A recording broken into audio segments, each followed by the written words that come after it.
of the long-awaited conference opener.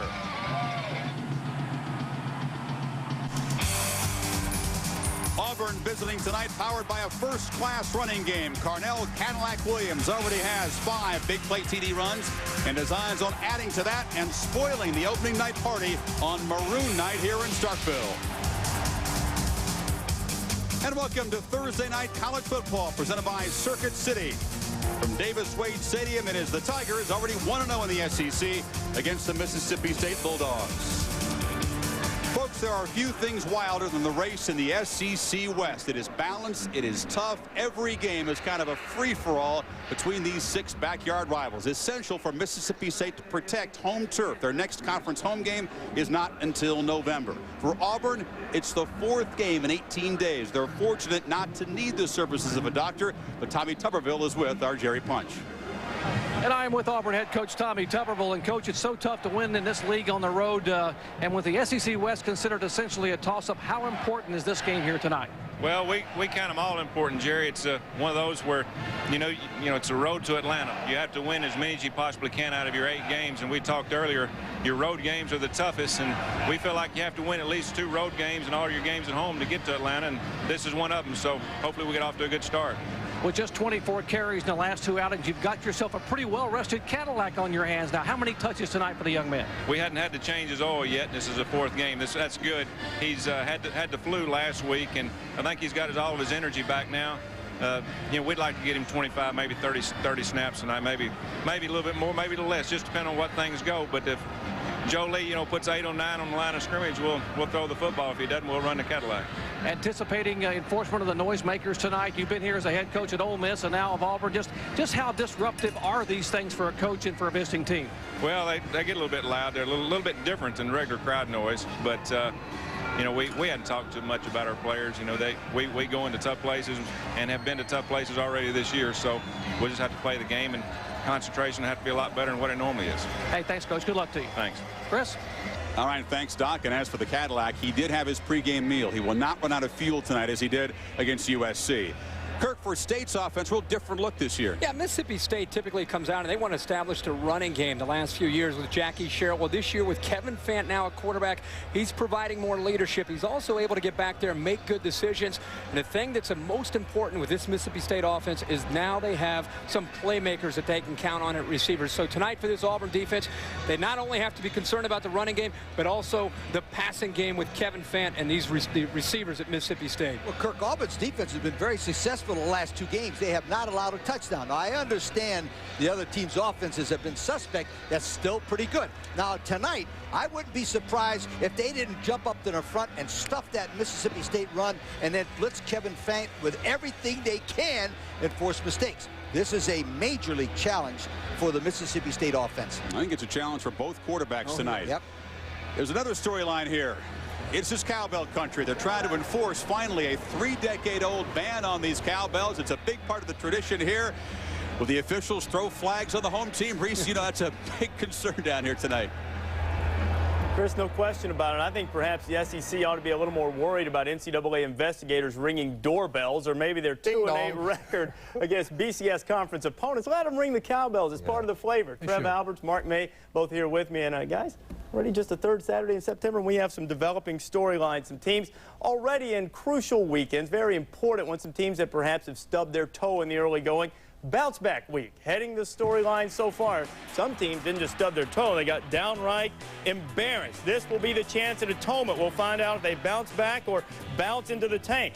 Wasn't just a couple of years ago that we buried the Pac-10. Look who's leading the Pac-10 now and leading the pack. Conference has a chance to make some more noise this weekend with some big intersectional games. And about the prodigal sons, probation-laden teams that have gotten off to quick starts. Alabama, Kentucky, and the Fighting Jeff Tedfords of Cal, 8-1 so far. And if you look at these storylines for this week, Mark, there is a common thread that sort of runs through both the prodigal sons and the bounce-back teams. There definitely is. And how these teams respond to adversity, coming off of those losses, it's up to the head coach, particularly in college football, because you're dealing with young men. He's got to be the motivator. He's got to be the leader to rally these troops. And I think the key to test between a good coach and a great coach is not how many wins they have, but how his team responds off a difficult loss. Yeah, I think what you're mentioning, Mark, is attitude. I mean, so far this season, for me, it's been the attitude of these teams. I mean, how else? I mean, look at Notre Dame and Cal. I mean, these teams were bad football teams. Cal wins one game. All of a sudden, both of them find themselves 3-0. I think it's because of the confidence that their coaches bring. What I'm going to watch now is Nebraska and Colorado. Just as easy it is to get that ball rolling with confidence, it's hard to stop that ball if you lose the confidence. Going to be interesting to see how this season works out for those two teams. A couple of very difficult games coming up, too, especially for some of those bounce-back teams that Colorado has to take on UCLA. Off to a quick start, and Florida going into Knoxville to take on Tennessee. And the Vols certainly know a little bit about the Gators, but there's a little bit different flavor to this entire rivalry. Without the old ball coach around to stir the pot, you don't get the feeling that the same swagger's coming out of Gainesville as it used to, although Rex Grossman remains confident. We're a good team, and we have yet to prove that this season. So we've done what we're supposed to do, beating Ohio and UAB, but now's our chance to really prove that we're a good team and go into Knoxville and try to come out with a victory. Don't count the Gators out. Everybody thinking, you know, because Coach Spurrier isn't here anymore, we don't have it, but, I mean, you can't go. Chris Fowler filling in for Mike Tirico. Lee Corso and Kirk Herbstreit are here. The Bulldogs in maroon uniforms for the first time. Big excitement in the air tonight. Big excitement. Auburn's going to take the football tonight to start this football game, and we're finally going to get a chance to see Carnell Williams in person. The key in this game for Auburn clearly is they have to be able to establish the run. We just heard Trev and Mark talking about how important it is to be able to run the football well. For Auburn, it really is, because if they can't run the ball tonight with Carnell Williams, they cannot win this game throwing. So how well Williams goes dictates how well Auburn will go tonight. Well, Mississippi State's Joe Lee Dunn is going to use a new scheme. He's going to have 3 defensive linemen. Hasn't used that this year. Watch them try to penetrate the linemen. Linebackers flow the ball and try to gang tackle Williams. And then I think one big thing is the Mississippi State defensive backs are better play soft early, because I wouldn't be surprised if Auburn doesn't go over the top and get to a touchdown to get this crowd out of the game quickly. Well, besides being a conference game, there are all kind of storylines tonight. From the head coach's standpoint, it's not a love fest. Jackie Sherrill went to Alabama, doesn't like Auburn. Tommy Tuberville coached at Ole Miss. He's not crazy about State. The assistants are tied together very closely, and that's a factor. We rode up in the elevator with the coaching staffs of both teams, and it was kind of tense in there, and hot, too. It's a good thing it was close. They couldn't say hot? This place is revved up. The Bulldogs will play defense first, and the fans here like that a lot. You can hear in the background the cowbells will set that storyline. The officials finally have vowed tonight to draw the line in the dirt and enforce the conference-wide ban on cowbells, and the fans defiantly ringing them right away. First time will be a warning. After that, 5-yard penalty. After that, a 15-yard penalty. You can't tell these folks what not to do, though. And let's hear Coach Sherrill. Might come to that. Back to receive. The opening kickoff for Auburn. Carlos Rogers and Roderick Hood. And this is Brent Smith. The guy who was taking over kicking duties for the Bulldogs to kick off, and we're underway in Starkville. Smith known for booming his kickoff deep, and the Tigers will start from their 20. Daniel Cobb's a 24-year-old, granted a 6th year. He won a tight battle with Jason Campbell for the starting job. This will be a real test for him tonight. Veteran in the receiving corps is Marcel Willis. He's heady, he's got good hands. A bunch of young guys who are big play threats tonight if Cobb can find him against that State secondary. And the cowbells are ringing, and Daniel Cobb was looking at the official, and so far no flag. Thank goodness.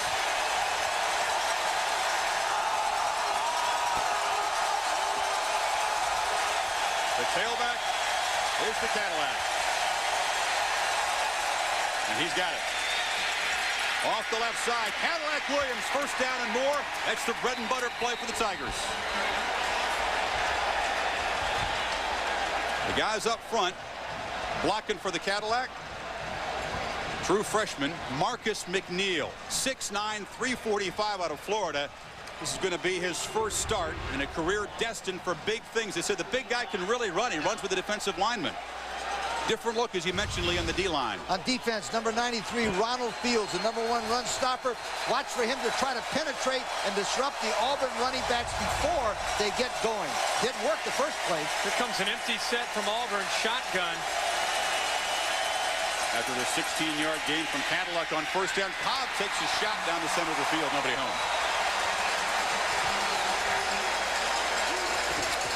And back to the lineups for the Bulldog defense. The linebackers, Jason Clark will play up tonight. He's usually a down lineman.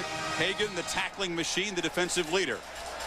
In the secondary, you're going to see Auburn, when they take some chances, they're going to look for some mismatches against Miles Randall and Richard Ball with the big tight end Robert Johnson. Also look for Josh Morgan in one-on-one coverage. Jolie Dunn likes to leave him with man-to-man coverage. This is Cadillac trying the left side again. Short gain. They are dangerously thin, Kirk, defensive secondary. They cannot afford an injury tonight or the rest of the season, really. No, they can't. The numbers are down, especially back in the deep part of the secondary. Josh Morgan, who has been starting now, going in his 4th year, provides good leadership back there. But the thing that you're going to see, this is something that Auburn needs to avoid. 3rd and 7+ is not their bread and butter. They need to avoid getting in 3rd and long.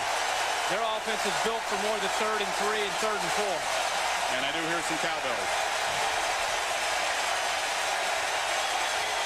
That's Williams in motion, blocking on the blitz, and it's complete over the middle to Silas Daniels. First down yardage in the Bulldog territory. Morgan on the stop. Again, trying to get one-on-one matchups against Josh Morgan is something that they're going to look to right away. Inside receiver, one-on-one. You don't see many defenses leave the free safety in one-on-one coverage with a gifted wide receiver. Jolie Dunn is confident in Morgan, and there Daniel Cobb looked for the mismatch and went right to it. And he passes his first test on 3rd and 7. They hand it off inside of the fullback. That's Ronnie Brown.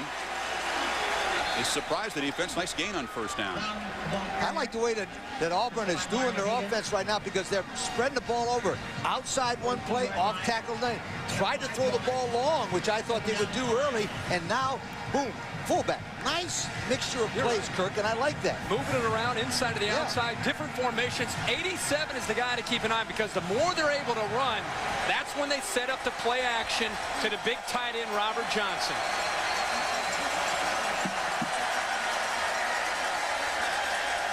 2nd and 5. Cobb again over the center of the field, and it's dropped. Yeah, they looked for him. Just didn't make the catch. Johnson there. It's one of the better tight ends in the SEC. Good call, Kirk. You had to be a defensive coordinator. You're all over it. Well, that's the guy that they need to get the ball to. 6'6", 270. And again, we're seeing more and more offenses try to find tight ends who are big and athletic and have size.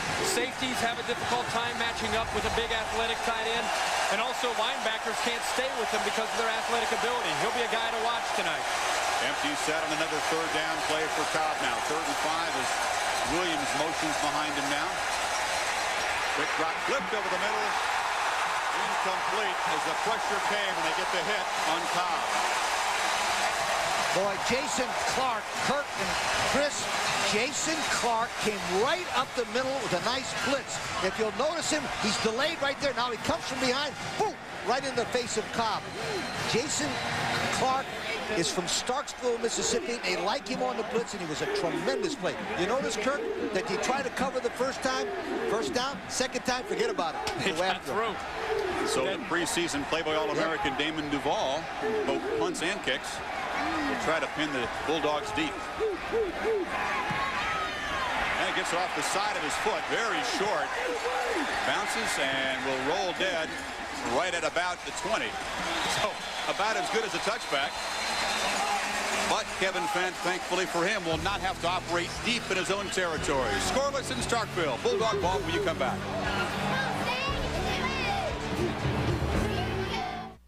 In a world where 2 was special and 3 was unheard of, one man dared to say, 4? You gotta be insane! 4 unique tastes push the Cheese Extreme Quesadilla into the 4th dimension of flavor.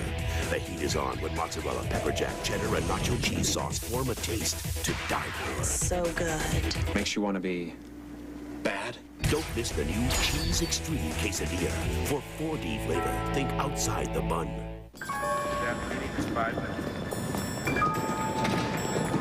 Is it safe? Yeah, but hurry. This better be quick. Come on, come on, come on. Whoa, there's no way we can beat Dollar's rates. Hey, how are ya? Meeting's starting. Let's go. Yeah, I'm coming. Yes. Dollar.com? Yeah, from now on. I can't afford us. When it's your money you're spending, log on for our lowest rates at Dollar.com.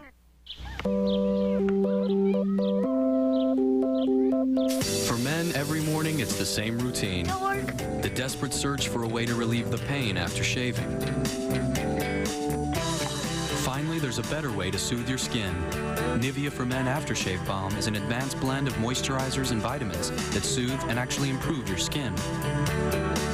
Nivea for Men. More evolved skincare. What is wrong with you? Pushing myself to the limit is what this is all about, and I need an antiperspirant that can keep up. Now there's new High Endurance Clear Gel. Try it. If you don't like it, Old Spice will buy you a stick of something else. A Clear Gel that strong? I'm there. New Old Spice High Endurance Clear Gel. Agent X and Agent Sever team up to fight the perfect killer. Maxim magazine calls it a non-stop thrill ride. Antonio Banderas, Lucy Liu, Ballistic, X versus Sever. Rated R. Starts tomorrow. Mississippi State wearing the all maroon tonight for the first time ever. Players finally wore down Jackie Sherrill, convinced him. Let's see if they can create some magic here in their first offensive possession. They give it to Justin Pokey Griffith, the fullback. Quarterback is Kevin Fant, the junior who took over late last year, sparked the team. He had to stay home from the loss at Oregon, a one-game suspension for NCAA violation involving some tires. But he's raring to go tonight. Griffith and Donald Lee, the tight end, both NFL prospects, and as Kirk mentioned, a very talented bunch of receivers for Fant to work with tonight, the best they've ever had here at the receiver position. 2nd and 7. Walker is the tailback. Kevin Fant looks across the middle. It is complete to Lee, the tight end. Bouncing off guys. Short gain. Up front, in front of Fant, a very young offensive line. A couple of sophomores and a redshirt freshman. Chris McNeil, they like his upside. Not really a vintage offensive line at this point. They got to grow up tonight against the unsung guys for Auburn. And against that young offensive line, Auburn is going to try to take up space and clear it for their linebackers. The strength of the Auburn defense is the speed that they have and the linebackers that can run.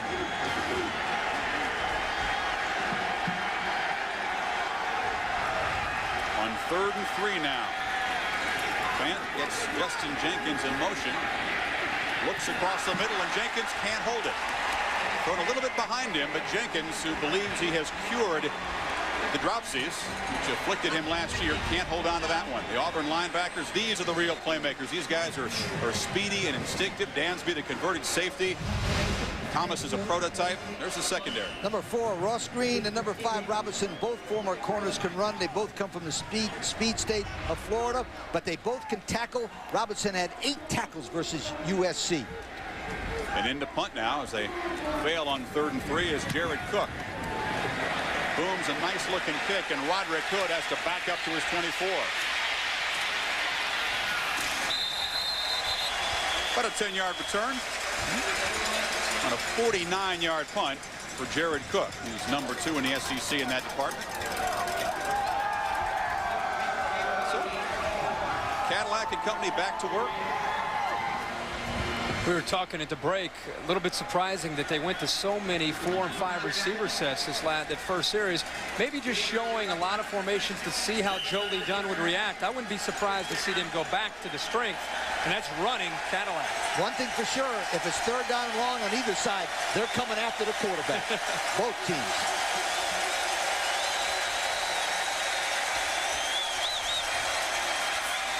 On the draw, Cadillac stopped short for a 2-yard loss.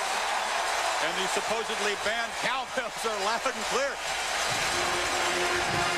That was big Ronald Fields storming through. I talked about 93 Ronald Fields in the opening because his #1 job is to penetrate. Now watch him as soon as the ball is snapped, he's going across into the secondary. Kirk, if they can get to Williams before he starts, they got a shot. Well, that's the key to trying to slow him down. You have to get to him before you give him some room to wiggle, to get around the defender. Jolie Dunn said we've got to be able to penetrate their offensive line. On 2nd and 11, a fumble as Cobb gave the ball to Cadillac and a big loss. Back inside the 30. Get down to Jerry Punch. Jerry? And guys, this week 10 different Auburn players suffered with a serious bout of the flu, including this man here, Cadillac. He was one of the 10 involved. He and tight end Robert Johnson, 2 most notable. Sore throat, head congestion, and very, very high fevers, 102 plus. So both these guys pretty ailing all week long. Wonder how long they can go tonight coming off the flu. Last thing you need after your 4th game in 18 days is a bout with the flu. 3rd and real long for Daniel Cobb. And it's noisier than ever in this place.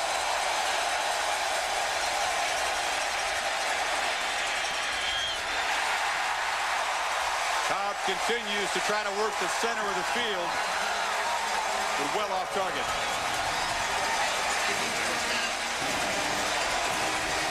And once again, we'll see Damon Duvall 3 and out for that Auburn offense.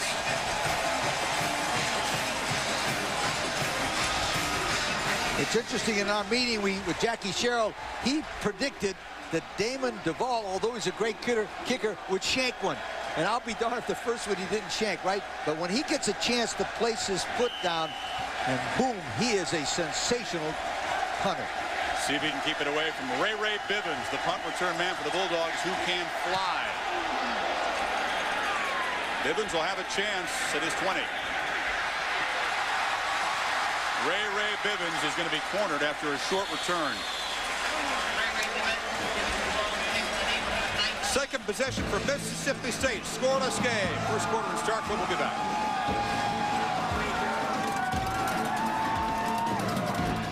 Having quadruplets, we have a very busy schedule, so we shop for everything at Walmart. We get our tires here, too.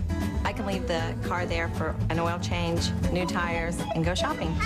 When you're picking out a tire, you need a name brand that you trust, and Walmart carries those, and I know I can trust their prices. We can get our car serviced, get all their toys, and still be home in time for lunch and naps. We have a little sticker in the back of our car that says quadruplets on board. I don't trust my children with just anybody because it's precious cargo.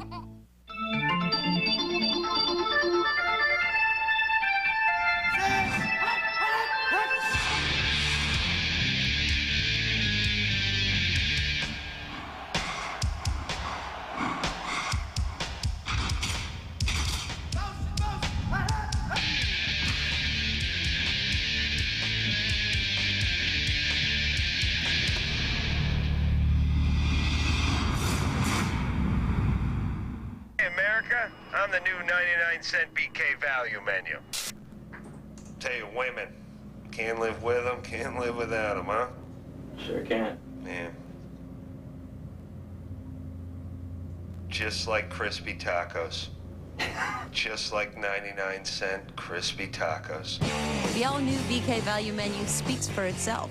Now, get 11 items for 99 cents every day. And have it your way in more ways.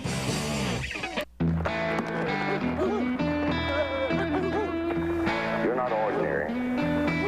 You're not average. You're something special. When they're going to call it? ESPN College Football Thursday night, presented by Circuit City. Brought to you by Smirnoff Ice Premium Malt Beverage, Intelligent Nightlife, and by brand name tires, oil changes, and more at your neighborhood Walmart Tire and Lube Express. Do you expect stout defense when Auburn and Mississippi State get together? We got a scoreless game. Second possession now for the Bulldogs from their 25-yard line. This offense started very slowly on the road at Oregon. A bunch of 3 and outs, and they got way behind. Last week, Jacksonville State not a true test. On first down, Fant, his pads are hanging out, but he gets away, and now he's going down. Reggie Torbor from his defensive end position on the first down sack. Well, Auburn coming off the win at home against Vanderbilt. Mississippi State, this is opening night in the SEC for them, and it's their last conference home game till November. So Jackie Sherrill and his staff, they don't want to tell his team this, but this is really, really big for them. Cadillac Williams has been held in check despite a history of big play touchdown runs. And Kevin Fant, a lot of confidence coming in on a roll, but getting early pressure, and it's 2nd and 18 now. Whistle, as you can see, there's movement on the line.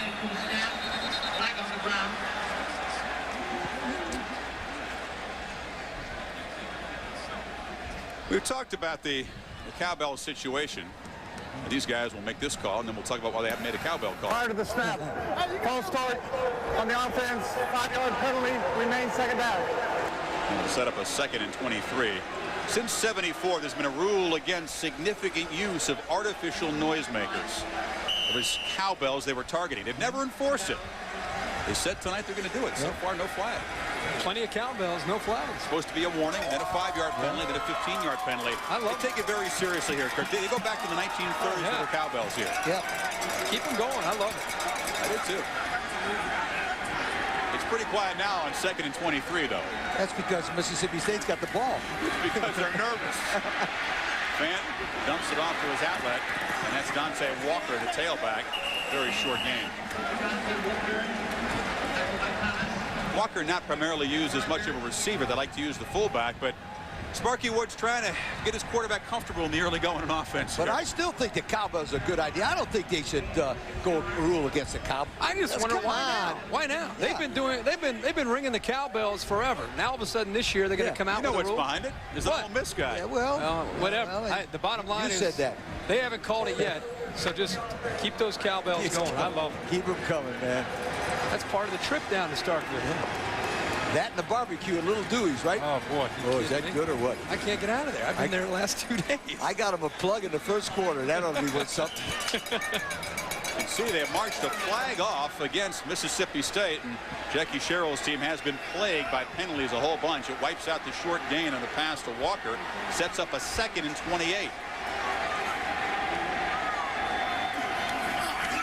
Fant from his goal line, a quick slant is caught by Ray Bibbins. Let's get down to Jerry.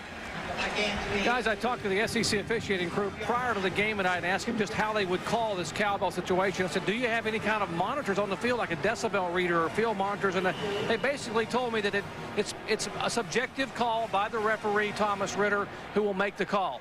The first call will be a warning. 2nd call will be a 5-yard penalty. 3rd call, 15 yards. And as you said, guys, we are hearing a lot of cowbells. It remains to be seen if they win, they will make the call. But here again, I'm concerned they are basically tampering with a significant tradition here in the SEC. Amen, Jerry. 3rd and long, Fant pressured, has to kind of fire it off his back foot out of bounds to avoid a safety there. Torbor again, who had the sack earlier on this series with the pressure. Well, Reggie Torbor, when we talked to the coaches, they said it was questionable whether or not he would even play. But right now, this inexperienced offensive line of Mississippi State, it just cannot handle the speed and just a bull rush, just the overall athleticism of Auburn. They're not doing anything fancy. They're just rushing for and getting pressure with just great speed. So Jared Cook in his end zone will punt to, or Jared Cook will punt to Roderick Hood. No rush as they peel back to set up a return for Hood. But he doesn't field it. And he gets a real nice roll for the Bulldogs inside the 25. 63-yard punt for Jared Cook, a sophomore from Georgia. College football on Saturday. Michigan tries to bounce back from the loss of South Bend as they take on the Utes at the Big House at noon. That follows game day. Ohio State, perhaps with Maurice Clarett, in Cincinnati at the Bengals place at 3:30 Eastern time. And in prime time, Boston College against a very motivated Miami team. Dorsey wants this game badly, Kirk. You talked to him. Oh, after last year, he's been counting the days down to get another chance. On 1st down, Cadillac tries it and smashes his nose in after about a 3-yard gain. Want to closely monitor how many times he touches the football.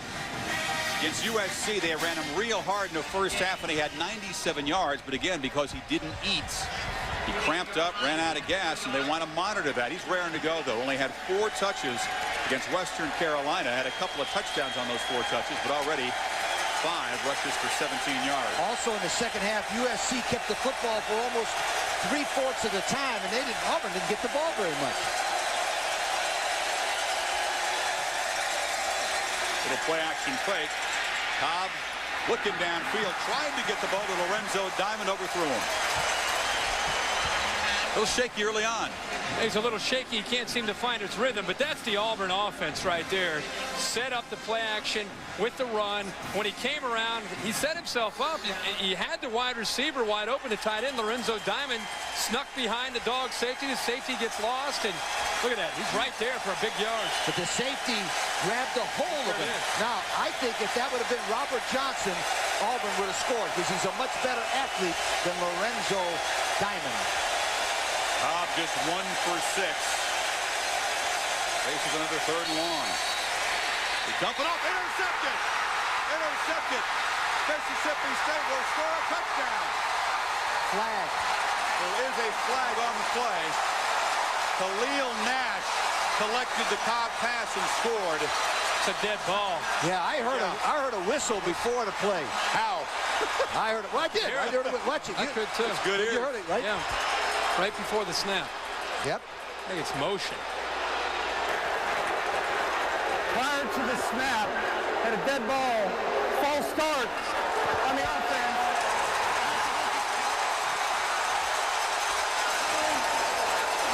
So the awful throw from Cobb to Khalil Nash as the cowbell's loud and clear on that 3rd and long play. That's one time Jackie didn't want to pendle. Let's listen in.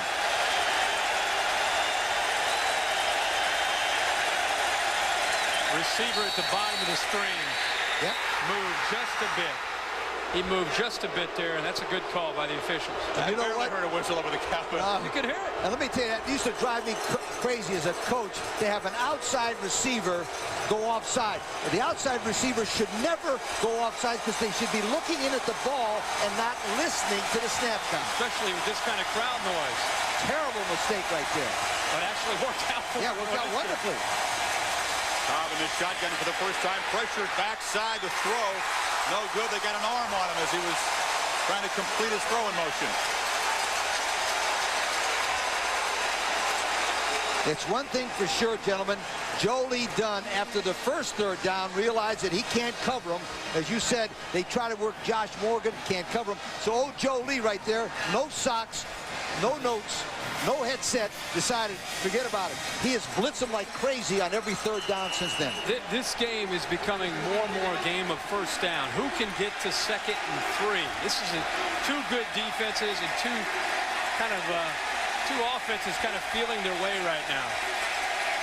And once again, Duvall to punt to Ray Bivens. It's a boomer. Oh. Wow, Bivens back inside his 15. Couldn't make the first man miss, or it had some room up the near sideline.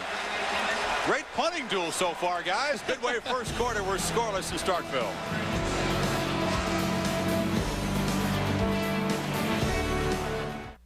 This week, ESPN College Game Day is live from Knoxville, Tennessee. To find out if the 4th-ranked Vols can stay undefeated as they face hated rival Florida. College Game Day, live from Knoxville, 10:30 Saturday on ESPN. On an all-new Beg, Borrow, and Deal, while Team Kobe is playing catch with an NFL quarterback, It's this far?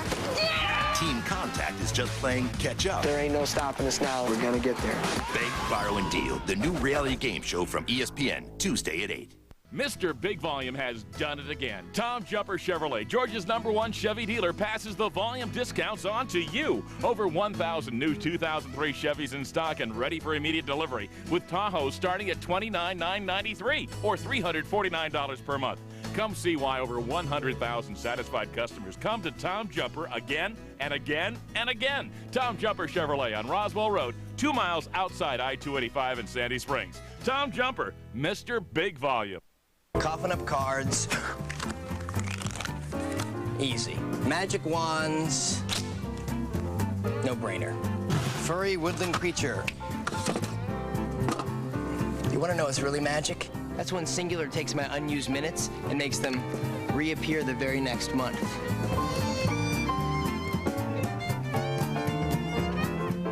now you're impressed.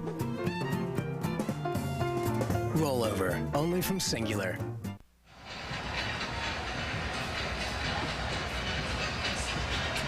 We want to send a shout out from Mississippi to the folks in Korea. A special salute to the men and women serving in the armed forces in the Republic of Korea.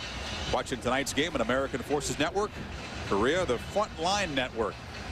We thank you for all that you do and a chance to get some home cooking a long way from home. These folks would like to see the Bulldog offense get cooking. 2 possessions, 6 plays, 4 yards, and 2 punts.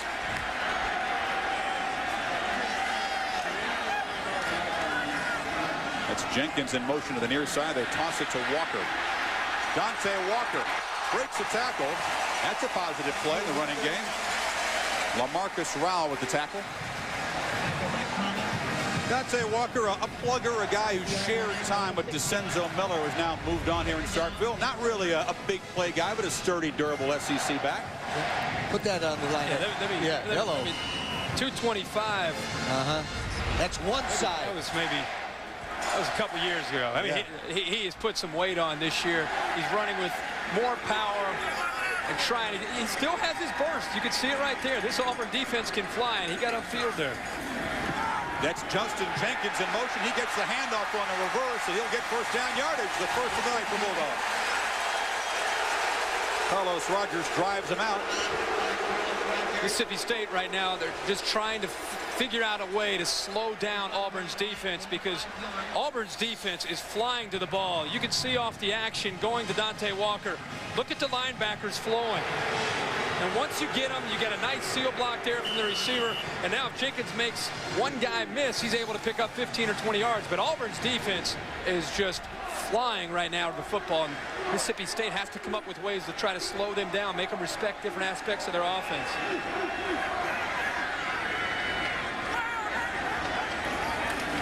On first down, Fant deflected. Looking far side, he was trying to find Terrell Grindle. It's back down to Jerry. Guys, Mississippi State had 4 days to prepare for this football game, and Sparky Wood's offense, instead of worrying about physical concerns, they basically spent the time with mental preparation. Each day they spent 6 periods from period 12 to period 18 basically walking through the entire offense, walking through repetition because of the concern over mistakes and miscues with the young offensive line. They figured repetition may cut it down. We don't need physical preparation. We need mental preparation. Hopefully it'll work. The pitch now, and Walker fumbles it. And he'll get swarmed on. That is Carlos Dansby, the playmaker. Guy who just swarmed on Vanderbilt. Scored an offensive touchdown last week. Carlos Dansby moved from safety, and he's able to get into the linebacker. This is a good eye. This gives you a good feel. Look at him shed the block, gets off another block, and now he's under control coming in to be able to come up and make the tackle. But the reason why that play was a fumble is Dante Walker did not look that ball into his hands, and it was a little bit too high. On that toss play, you've got to catch it before you run with it. He's not going to outrun Dansby and Thomas anyway. These are some backup defensive linemen in now as they rotate on the D-line for Auburn.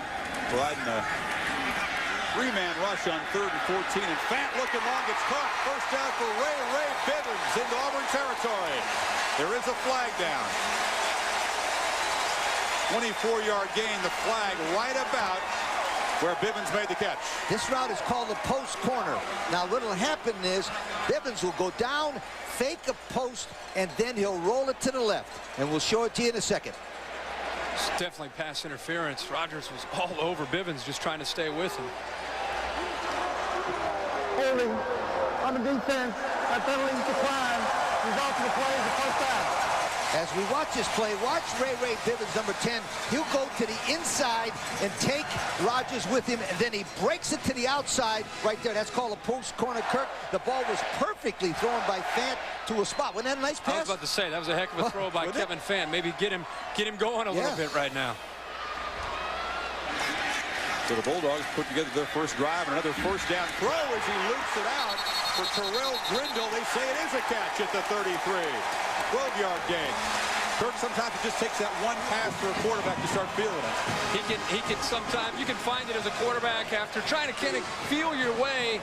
You make one good throw, and like you said, Chris, it's like a light switch going on, and maybe that'll be it for Kevin Fant. He put this ball, this is just a timing route. He took the snap, went back, and just put it into the corner. and give Grendel a lot of credit. We'll have to go back and check, but for him to concentrate, make the catch, and then get the feet down, it's another big first down for the Bulldogs. I like the calls of Sparky Woods. He's got him off balance right now.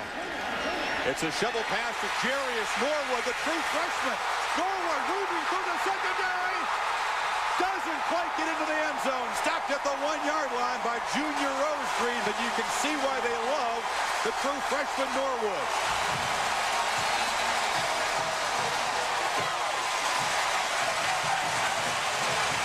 What acceleration through the hole. You don't get that from Big Dante. Well, Lee just mentioned the play calling by Sparky Woods. Because of the speed of Dansby getting upfield, great job of attacking him, and it's almost like a reverse option of the shovel pass going underneath of Dansby. The reason why that play worked is Jarius Norwood is faster than anybody on the Auburn defensive secondary.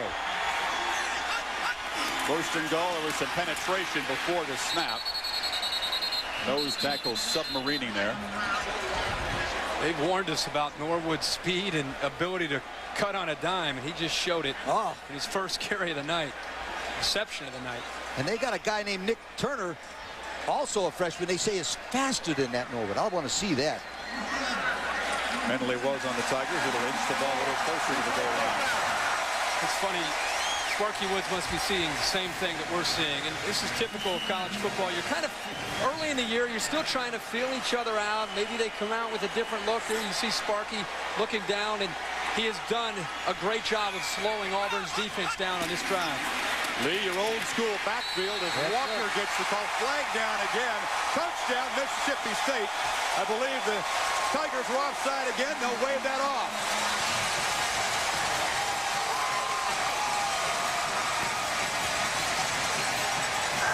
Defense was offside on the play. That penalty declined. Touchdown.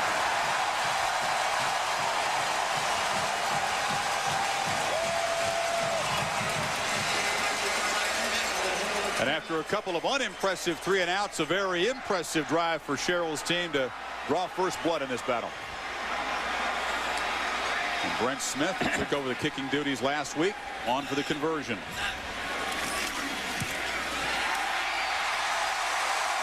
Kevin Fant, 3 of 4 on the drive for 68 yards, and then Dante Walker takes it to last foot. Mississippi State, as the cowbells clang here in Starkville, up on top of Auburn, 7-0.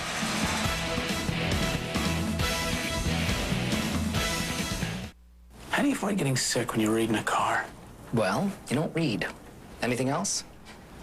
Good. This custom hydraulic system gains international appeal after a showcase at an auto show. Center stage? It was in the back, but had good foot traffic. Anyway, the mechanic uses FedEx Global Trade Manager to help find and print shipping documents, estimate duties and taxes, and they're on the international scene before you can say lederhosen. Lederhosen. Too late.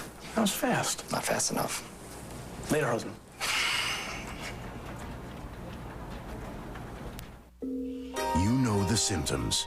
No matter what you do, the heartburn keeps coming back. The burn can stop you in your tracks. You worry about the risk of long-term problems. I got help. Learned to handle the disease and the risks in ways that make sense for me. Call this number now for information and a free kit from Prevacid, a handbook on managing acid reflux disease and its risks, a risk alert profiler, a guide to making the most of your next doctor visit, and a 7-day free trial certificate to use if your doctor decides Prevacid is right for you. Prevacid fights acid reflux disease 3 ways. It beats the burn, helps heal the damage, and best of all, staying on Prevacid if prescribed can stop the damage from coming back. Prevacid has a low occurrence of side effects such as diarrhea, abdominal pain, and nausea. So if you want the power to manage the risks, heal the damage, and stay healed, call now for your free kit. Mississippi State marching 76 yards in 8 plays, converting a big 3rd and 14, Kirk. 3rd and 14, that play really not only kept the drive alive, but I think gave them some momentum and allowed Kevin Fant to maybe find his rhythm in this football game. And once again, Smith booms a kickoff off the end line. No chance for Hood. There's Big Dante. That's his specialty. It doesn't matter what he weighs when he's a foot away from the goal line, Lee. I'm telling you, they ran right over the top. They lined up in the I formation. I want you to watch this formation right there. That formation was invented by my coach, Tom Nugent, and 50 years ago, I played quarterback in that at Florida State. 50 years ago, sweetheart. Can you believe that? Were you getting it done? Is that why it's your favorite formation? The Sunshine Scooter killed it. Is that where it started? That's where it started. It all started, my friend. That's right. Tom Nugent invented it at VMI in 1947, and I ran it 50 years ago at Florida State. See if the Tigers can answer. Once again, this is the Cadillac.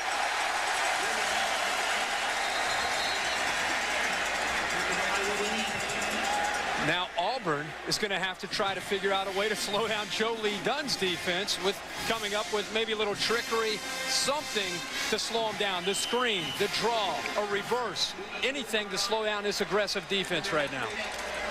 We talked about this has not been a great defense against the run the last season and a half. Yep. After being dominating in that regard the years before that. They got run over by Ontario Smith at Oregon and doing a good job early on. Cobb looking for Robert Johnson, their playmaking tight end, just off his hand. Cobb needs to do what Fant did, Kirk, kind of settle in, get that first nice throw, get himself going. Every time he has been back there to throw, even when he's had time, he doesn't look comfortable. He's back there and he looks like his feet are moving around a lot. You know, from my standpoint, from a coach's standpoint, we call it happy feet. And anytime a quarterback's got happy feet, you got him thinking, because it's third down, and here comes Joe Lee. Now they're going to try. Or at least Joe Lee's player. Joe Lee's going to stay on the sideline. Well, he might come too. He'll send some people on 3rd and 7. They rush 5. Quick throw over the middle. Incomplete. They tried for Marcel Willis. Cobb can't get a break from his receivers at this point. Another punt coming up. And guess who did it, Kirk? Corey Banks, number 2. Remember at a meeting yesterday, he said, hey, give me some play. Give me some play. I want to see it. I said, do something. You haven't done this in 2 weeks. We meet with these guys and they say, hey, say good stuff about me. Well, you make a play, we say something good. Great job there. Nice play, Corey Banks, number 2. Nice play. Best cover corner on the team. Get a chance to see Nick Turner, the true freshman we talked about, returning this Duval punt. This guy is the real blazer in the recruiting class. Short punt. He calls the fair catch at his 37-yard line. That's Truss putting a true freshman back there in a conference game to return punts. Oh, yeah. Hey, Kirk, your Bengals against Michael Vick and the Falcons. Now we go. 0-2. Going for on our way to the draft in April. 13 points in 2 games, yeah. Leftwich to the Bengals. On their way to Leftwich. Always fun to watch Mr. Vick. That's Sunday night NFL football on ESPN, 8:30. Folks here anxious to see if Air Woods, Sparky Woods' pass-oriented offense can get it going. They got their best field position of the night at the 35.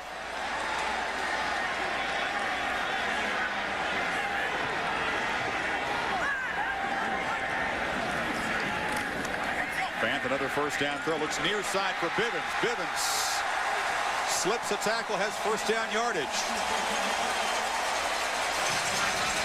Well, Kevin Fant, Kirk, a guy says he's not a great athlete, but he's a good leader. He's an emotional leader. He knows what he's doing. This last drive, this play got him started on the 3rd and 14, finding Bivens. Then the next play to Grendel on the fade. Good job of getting the feet down, and this is a great call by Sparky Woods, taking advantage of the athletic movement of the linebackers, both linebackers getting upfield, especially Carlos Stansby, and in that case just did the shuffle pass right off of his penetration. They hand it off inside of the fullback, Darnell Jones. Quick hitter, and the backup fullback from Mississippi State. They are loaded with backs. Another first down. The number 73, Donald Tucker, and number 64, Brad Winters. That time, they came off the ball. Watch them. Especially watch number 73, Riley Dunn. He turns the man around and allows the ball carrier to run. Now, the key thing right now, Kirk, is Sparky Woods is calling inside, outside pass, inside, reverse pass. Good play calling by Sparky Woods. Right. It almost looks like we're watching a different defense from the standpoint of their aggression. And it's because, like you said, the play calling.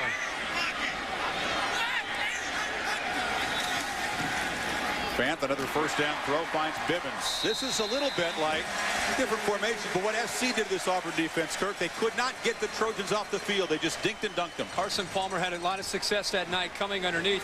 What you're seeing right now is a different Mississippi State offense because of Kevin Fant. Kevin Fant gives them a little bit more flexibility at the quarterback position where they'll give him a couple plays at the line of scrimmage and he's going to look over the defense. And they have not had that in the past. And he's going to look, if those corners are going to play soft, he's going to pick on the corners and throw the underneath things. On 2nd and 4, it's Fred Reed into the ball game, picking his way for a couple.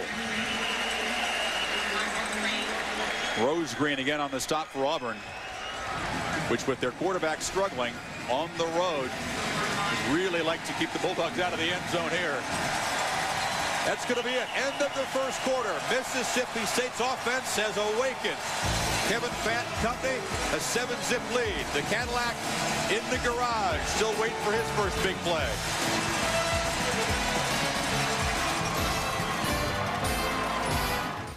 Log on to ESPN.com and play Six Pack, presented by Miller Lite.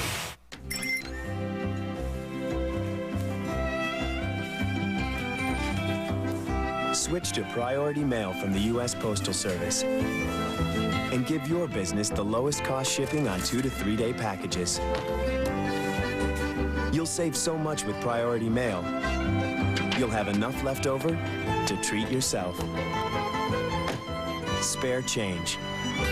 Brought to you by the United States Postal Service. What's this? It's a credit card. You have to open it up.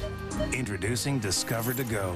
That's a crazy-looking credit card. Wow, look at that. A great new way to carry your Discover card. Wipe it through there and there we've got it. There's a place for my keys. I love it. It's new.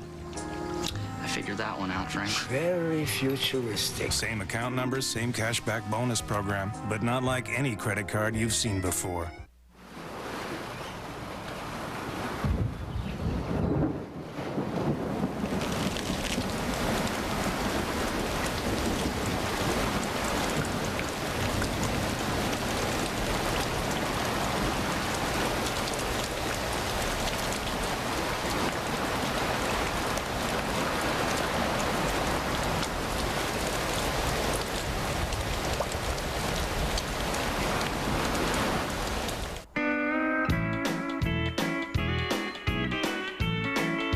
America is traveling with Michelin.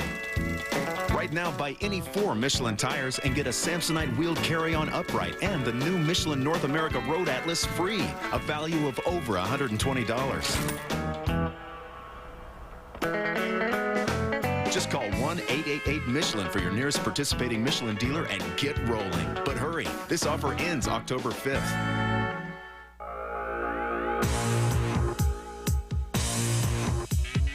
With their incredible power, sleek design, and affordable prices, Gateway's new computers are a great value.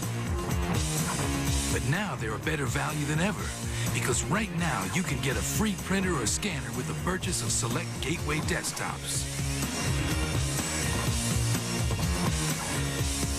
Call 1-800-GATEWAY for details.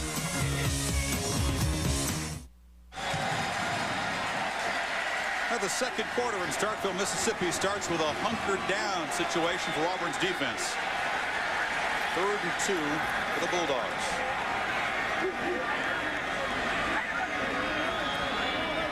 Long snap count. They had success drawing Auburn off early, and Fant's going to roll. Got to toss this one away. Kind of looked confused from the start there. That used to drive me crazy, and I think it's the coach's fault. It's 3rd and 2, and they get the quarterback to come up there, and he gets fancy. You know, you saw him automatic this way. They got momentum. Why don't you get over the ball? And I tell you, Jackie's telling, look, don't screw around in line of scrimmage and all that stuff. Hit the guys. This is Brent Smith on now to try a 48-yard field goal, and he's got the leg for it.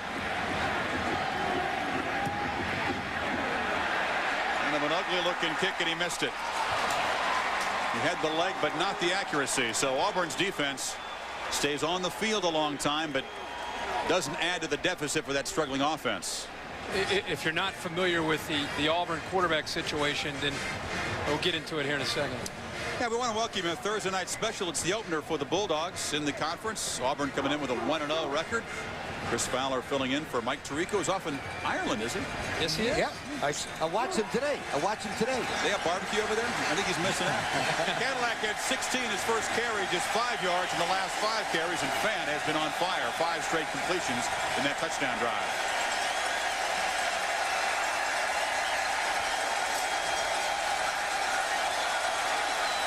Cowbells clanging. You can hear Cadillac. You got to step up and hear the change. Cadillac Williams snakes through the line. That's a first down, and his second decent gain before Morgan stopped him.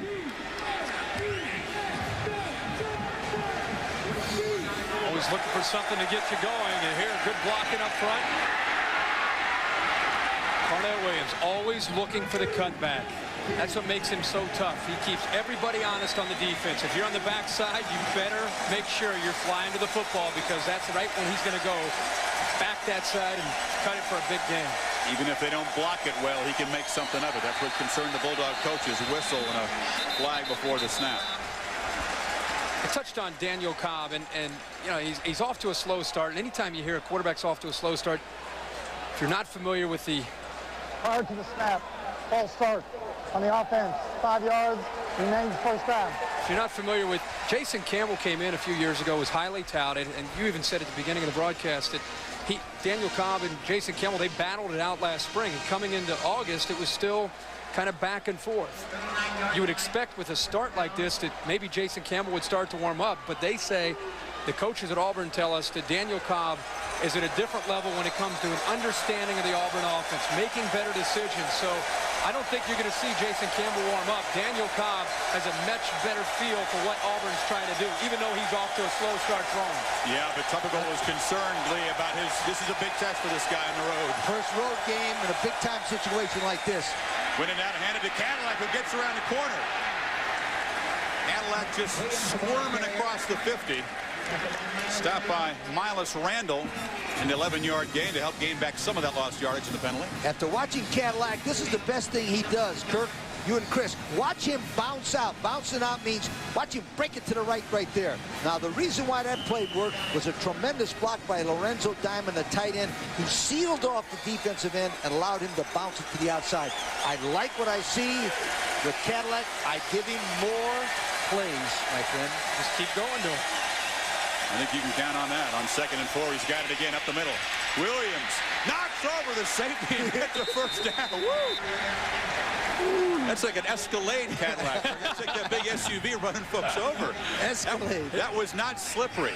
No, that wasn't slippery. No. He lowered the shoulder and had a little bit of pop there. I like to, again, they're mixing up the play calling, finding different ways to get him through the line of scrimmage. And right there, Josh Morgan, a veteran, learned that when you're coming up, you better get low, because the Cadillac's coming through. He's not quite the bus, but he is the Cadillac, and he's running hard.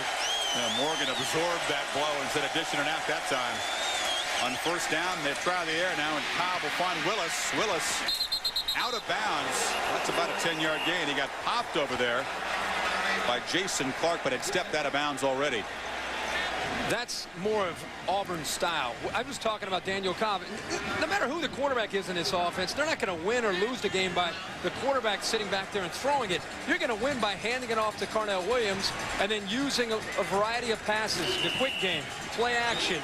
Just don't lose the game as a quarterback with the Auburn offense. The thing I liked about that pass, it was 1st and 10. Yep. Where everybody in the ballpark expected a run. Look how soft the Mississippi State corners are. Williams again, sidestepping, cuts to his left, dragging a tackler down to the 20. There was Miles Randall hanging on, but the leg drive evident there, and that's a 10-yard run to go with runs of 12, 11, and 9 on this drive alone for Williams. Wow. Friendly reminder, Michigan in the Big House against the Utes at noon following game day. Ohio State and Cincinnati, 3:30 Eastern time. And in prime time, Boston College comes to the Orange Bowl to take on the Hurricanes. 2nd and very short now at the Bulldog 20. Williams again slams straight ahead for a first down. He just put his head down and had both hands on the football, looking for short yardage there. Mawhinney on the tackle. They are getting him his touches in this first half. He's getting his touches on this drive, and we talked about Kevin Fant fighting rhythm. Right now, Carnell Williams is really feeling it. I think the offensive line in Auburn, get in and Lee touched on it. Get in and out of the huddle. You got a lot of tempo going right now, and this is when you want to try to keep the Mississippi State defense on their heels. And quit doing so much automatic in this environment. Line up, hit the first guy on the other side of the ball, and give it to old number 24. Now, maybe the fade here down at the bottom of the screen. Good. See if he tries to throw it. Nope. Instead, they hand it to Williams, and he is bottled up and swarmed. Big loss. Mario Hagan makes his presence known. He is the tackling machine for that Mississippi State defense. Jerry? Give a call to Auburn offensive coordinator Bobby Petrino, who had hoped to be able to use some formations to be able to run the ball into the boundary with Cadillac against the 4-2 front. There's Bobby Petrino, but didn't work in the first quarter because they weren't running a 4-2 front. A 3-3 from Joe Lee Dunn. Now in the last series, he has totally adjusted the blocking of the offensive line against the 3-3, and now Auburn beginning to roll a little bit with the Cadillac. Petrino coming from the Jacksonville Jaguars. This is first season as the Tigers offensive coordinator. And once again, the Bulldog defense all over the Cadillac. Ronnie Brown. Check it in the carry for Williams that time. And guess who? Number 55, Tommy Kelly. Tommy Kelly is Kirk and I's favorite player, mine of all time, for not playing very well. He's the best-looking football player in America that only plays about 5 plays a game. And here's old Tommy Kelly. When he wants to play, look at him. What a man. Look at him. He'll give you a few plays. I'll give you 3 a game. Well, flag before the snap. It was Bulldog jumping offside. You got to get more than 3 snaps from the guy. He can. Well, I'll tell you the story after he can make a living playing this game. If Here he comes. He's coming out. That was his 3 plays. He's checking out. Dead ball. Offside on the defense. They were in the neutral zone, causing an offensive and a false start. 5-yard penalty. Remains third down. Joe Lee Dunn told us at a meeting that this was the best-looking football player. He's 6'6", 310 pounds. That Tommy Kelly, they've tried everything. They've talked to the head coach, the assistant coach, the aunts, the uncle, and he won't play all the time. Huh? What a specimen. Oh, boy.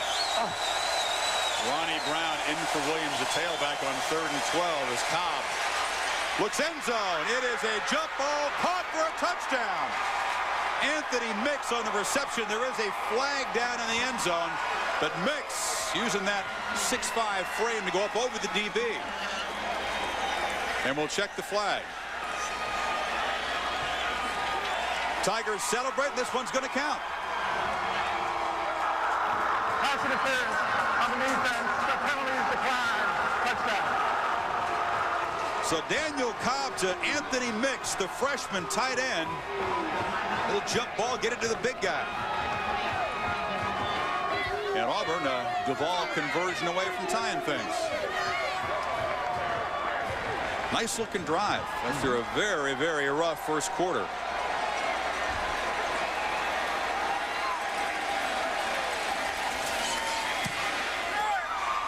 Duvall knocks it through, and Anthony Mix, they think this guy has a big future at Auburn as a playmaker. There he is with a nice touchdown on an SEC road game. Cobb made the untrack. We are tied at Starkville.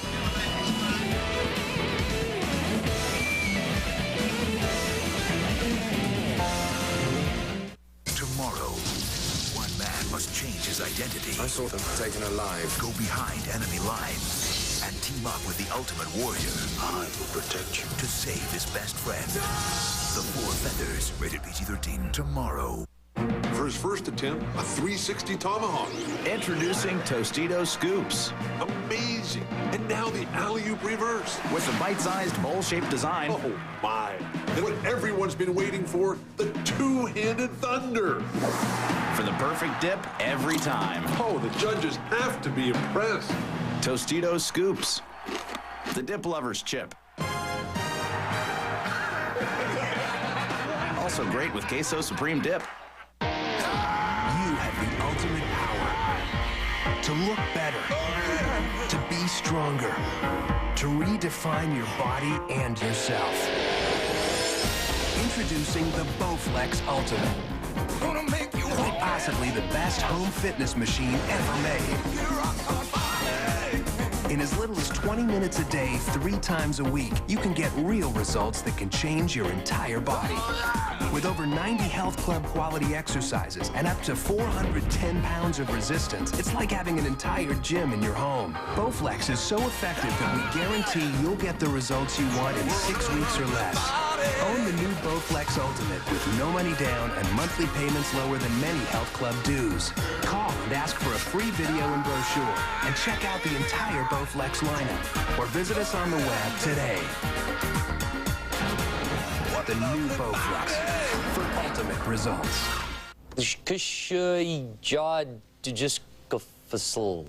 Rich. Veshmufu Pulsiger Divamert. Thanks for filling Miss Verduvos. Well, Cadillac Williams, the workhorse on the drive, he rushes for 42. And they get into the end zone by using Anthony Mix, who scores his first career touchdown. Cadillac was so exhausted at the end of that drive, he was over there with his helmet off, kneeling down, watching the freshman finish off the drive. Not going to be many kickoff returns in this game, not with these 2 kickers, as Duvall booms it deep. The Auburn coaches knew coming in that if they could get one-on-one against a dog linebackers in Mississippi State, they had a shot. Even though Daniel Cobb is still trying to find himself, he knows to put it up in the air for Mix. Here, the dog linebacker, Richard Ball, doesn't even look back to find the ball. And by the time he realizes the ball is there, Mix has gone over top of him to make the catch. One of the reasons why that play worked was the center, Ben Nowlin, made a good adjustment in the line, and I'll show you after this play where they had a 7-man blitz, one-on-one, touchdown. The offensive line was one of the main reasons why they got a touchdown there. He makes a good-looking athlete at second. See if the Bulldogs can answer. They try a first down throw, and Fant just has to fire it in the near sideline. Diving catches Justin Jenkins. What's going on here, Kirk? First down throws all over the place. Sparky Woods. Air Woods. Okay, on the touchdown play, I want you to watch Ben Nowlin right here, the center. He's a senior, and watch him make the automatic line call. You notice they have the blitz coming on. What they call slide blocking to the left allowed them to pick up the blitz and one-on-one, Kirk. That's why they had the touchdown. Nice play by Ben Nowlin up front. And the Dogs answer with an 11-yard gain on first down. Handed off inside. That's Darnell Jones. Koki Griffith's backup is getting some work at fullback now.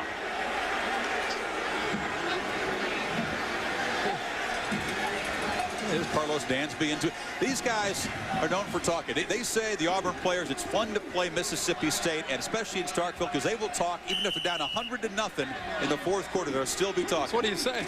I'm saying they talk a lot. The players like that. Auburn can talk too now. Yeah, they're gonna shy away from it. Dansby will get in there, former safety. I think as a trio, the linebackers at Auburn might be as good as you'll find in the SEC.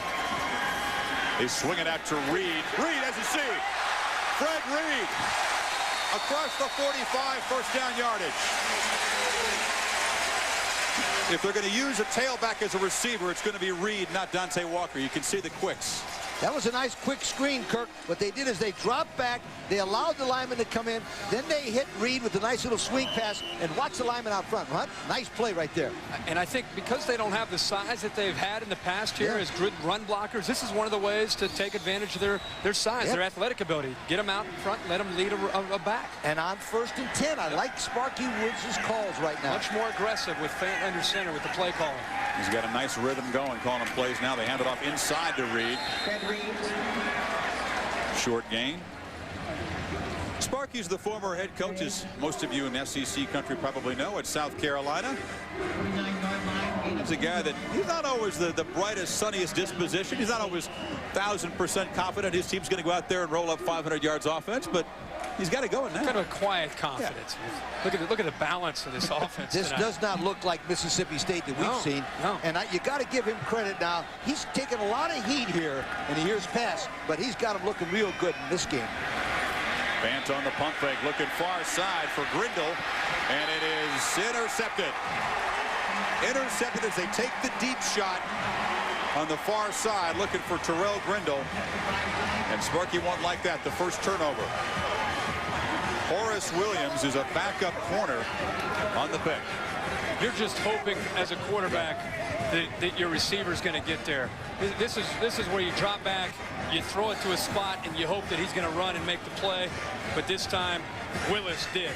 Junior college, highly touted, thought he would play a lot last year for Auburn, had some injuries to deal with, got a start last week, and he's starting to help give this secondary more depth for Auburn. And if you're going to have an interception, putting the ball down on the 12 is not bad. It's better in some cases than a punt, if you're going to have an interception. That's their 6th pick on the young season. Only had 15 all of last year. Stutter step in his Cadillac. Trying to get to the near sideline. Still bouncing off. Guys, look at the balance. That's a great looking 3-yard gain. Still up. One thing that people are going to be challenged with when they play Auburn this year, if you're one-on-one in the open field against him, you might have to go back to the sideline and get another tape job on the ankles, because he is going to break off a lot of defenders. Now, good blocking. He's not big yardage, but you can see how Richard Ball, the safety, tried to come up. And he's fighting, he's pushing, he's using his hands. You took the balance that he has. I mean, he's a tough guy to bring down. He's working over Josh Morgan. His safety was a guy who bounced off of him there. Play action fake, and they throw it over the middle. It's caught. That's Devin Aroma-Shadu, the young freshman. Nice gain. Pee-wee Griffith finally pulls them down after 27 yards, and they finally get the ball to one of the guys on the edge. This is Mississippi State. This is the biggest fear that they had, was if Carnell Williams got established. Look at the linebackers bite and recognize the fake to Carnell Williams. Look how they're coming up and recognizing that he potentially has the ball. And look at the nice window right behind the linebackers, and a nice catch and a nice throw there by Daniel Cobb. Aroma-Shadu help to the bench as Cadillac is crushed on first down. Jason Clark in the backfield. We talked about it in the pregame show that Sparky Woods told us yesterday. The one way to try to help stop this Cadillac was to get him before he started. Now, that's a perfect example of them sending number 40, Jason Clark, from the inside, right there in the blitz, and he makes the play and gets Cadillac before he can run. One of the things that Jolie Dunn told us, that if they don't get him in the backfield, it's going to be tough to stop him. He's right.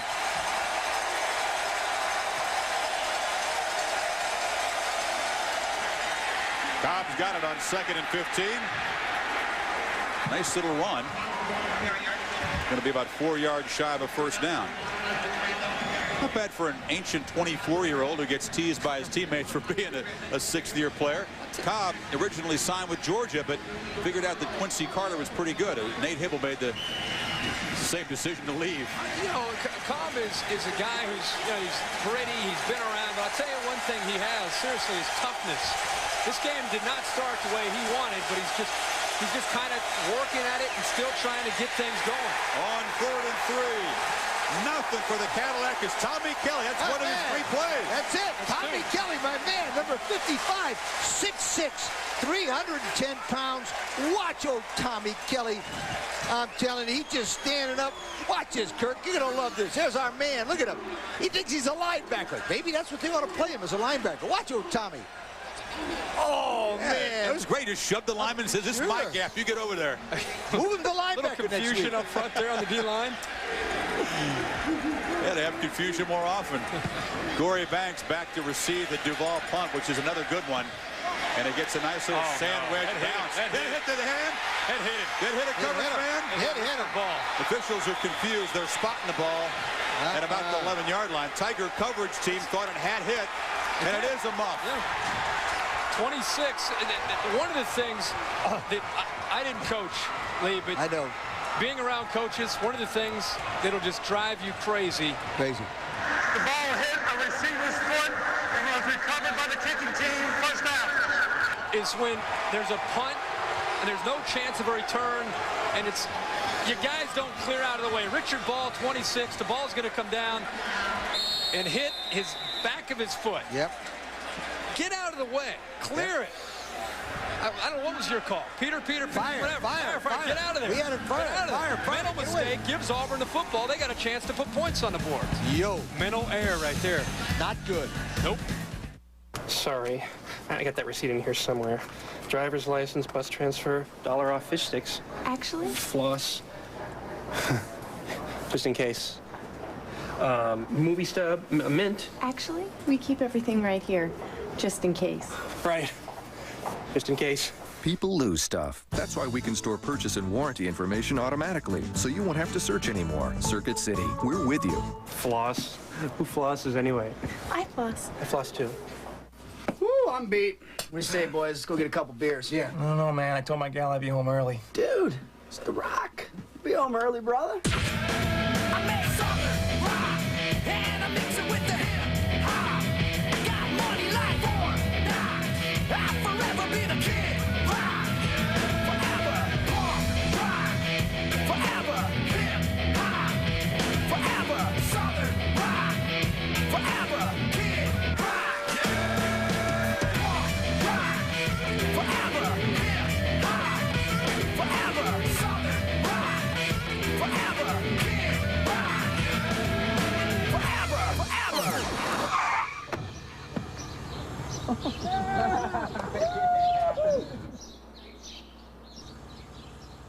What?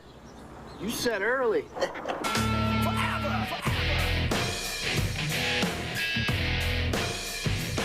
Get more than 100 additional games with the ESPN Game Plan College Football Pay-Per-View Package. It's maximum college football. To order, call your local cable operator, DirecTV, or Dish Network. Auburn scored in the last possession. Now the Tigers set up on first down in good shape, thanks to that mental error on Mississippi State's punt receiving team. First guess, give the ball to 24 every time down in here, and you got a shot. You saw Richard Ball there. He's right back out on the field with a chance to redeem himself for making that mistake.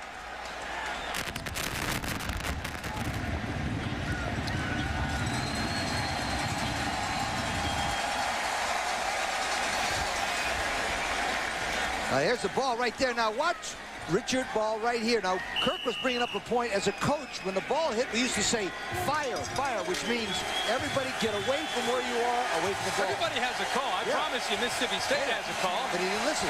They had one earlier that almost hit another defender. You need that ball awareness. Is what you need. Stay with me. Richard Ball. I got you. And it's Williams on 1st and 15 after the penalty for a couple.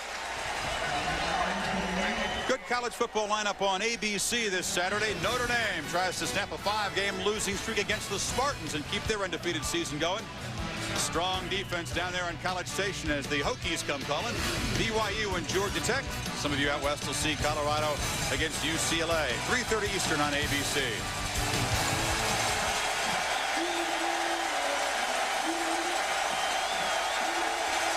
Second and 14. So they got everybody at the line. Cobb loops it over the middle. It is broken up in the end zone as he tried to find Jarris McIntyre. And Corey Banks on coverage there. You notice in the red zone, they're going after the dog linebackers in one-on-one coverage. Mississippi State had 10 or 11 guys at the line of scrimmage. One-on-one coverage. Daniel Cobb gets time again. Lee talked about the offensive line. They're just throwing up the fade route and hoping their receiver will make the adjustment. They don't think those dog linebackers can cover one-on-one. 3 receivers set now for Cobb. Lobs it over. It's caught by Marcel Willis. Fighting to the goal line. Touchdown Auburn. As he dragged Corey Banks into the end zone.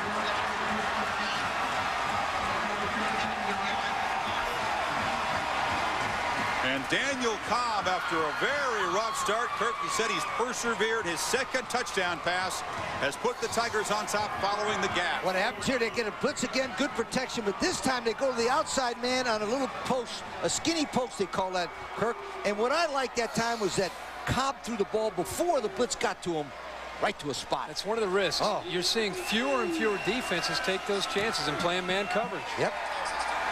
That's the first touchdown for Willis on the year. One of the things at Mississippi State, when they attack defensively, they at times will come up with plays, but Daniel Cobb this time made them pay for it. A big touchdown pass, and Auburn has turned this thing around. They're now up by a touchdown.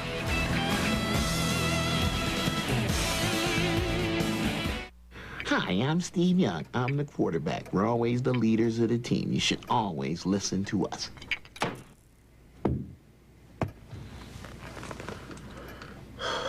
Sunday NFL Countdown, 11 a.m. on ESPN. We're gonna have lots of big stars on the new American Sportsman. On the old show, we had Hall of Famers, actors, dirty, sweaty men in pup tents. It was magical television. It's back. The new American Sportsman, hosted by Rick Schroeder, presented by Dodge. Mondays at 8 on ESPN2. Some like football in their living room. Others like it in their face. If you like it like this, get ready for Dodge Tailgate Time.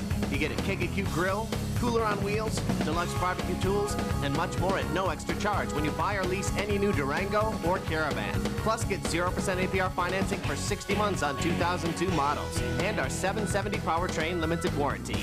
Bag the TV dinners and let the fun begin, because it's Dodge Tailgate Time. Hello? Okay. Okay. Bye. What is it? I need to go check on a patient. Not again. Yep. Duty calls.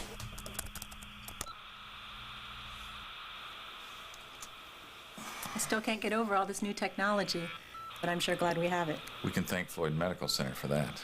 Floyd Medical Center, well beyond expectations.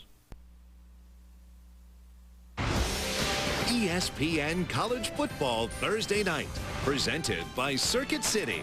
Brought to you by Rocky Mountain Cold Coors Light. Cold, down, easy.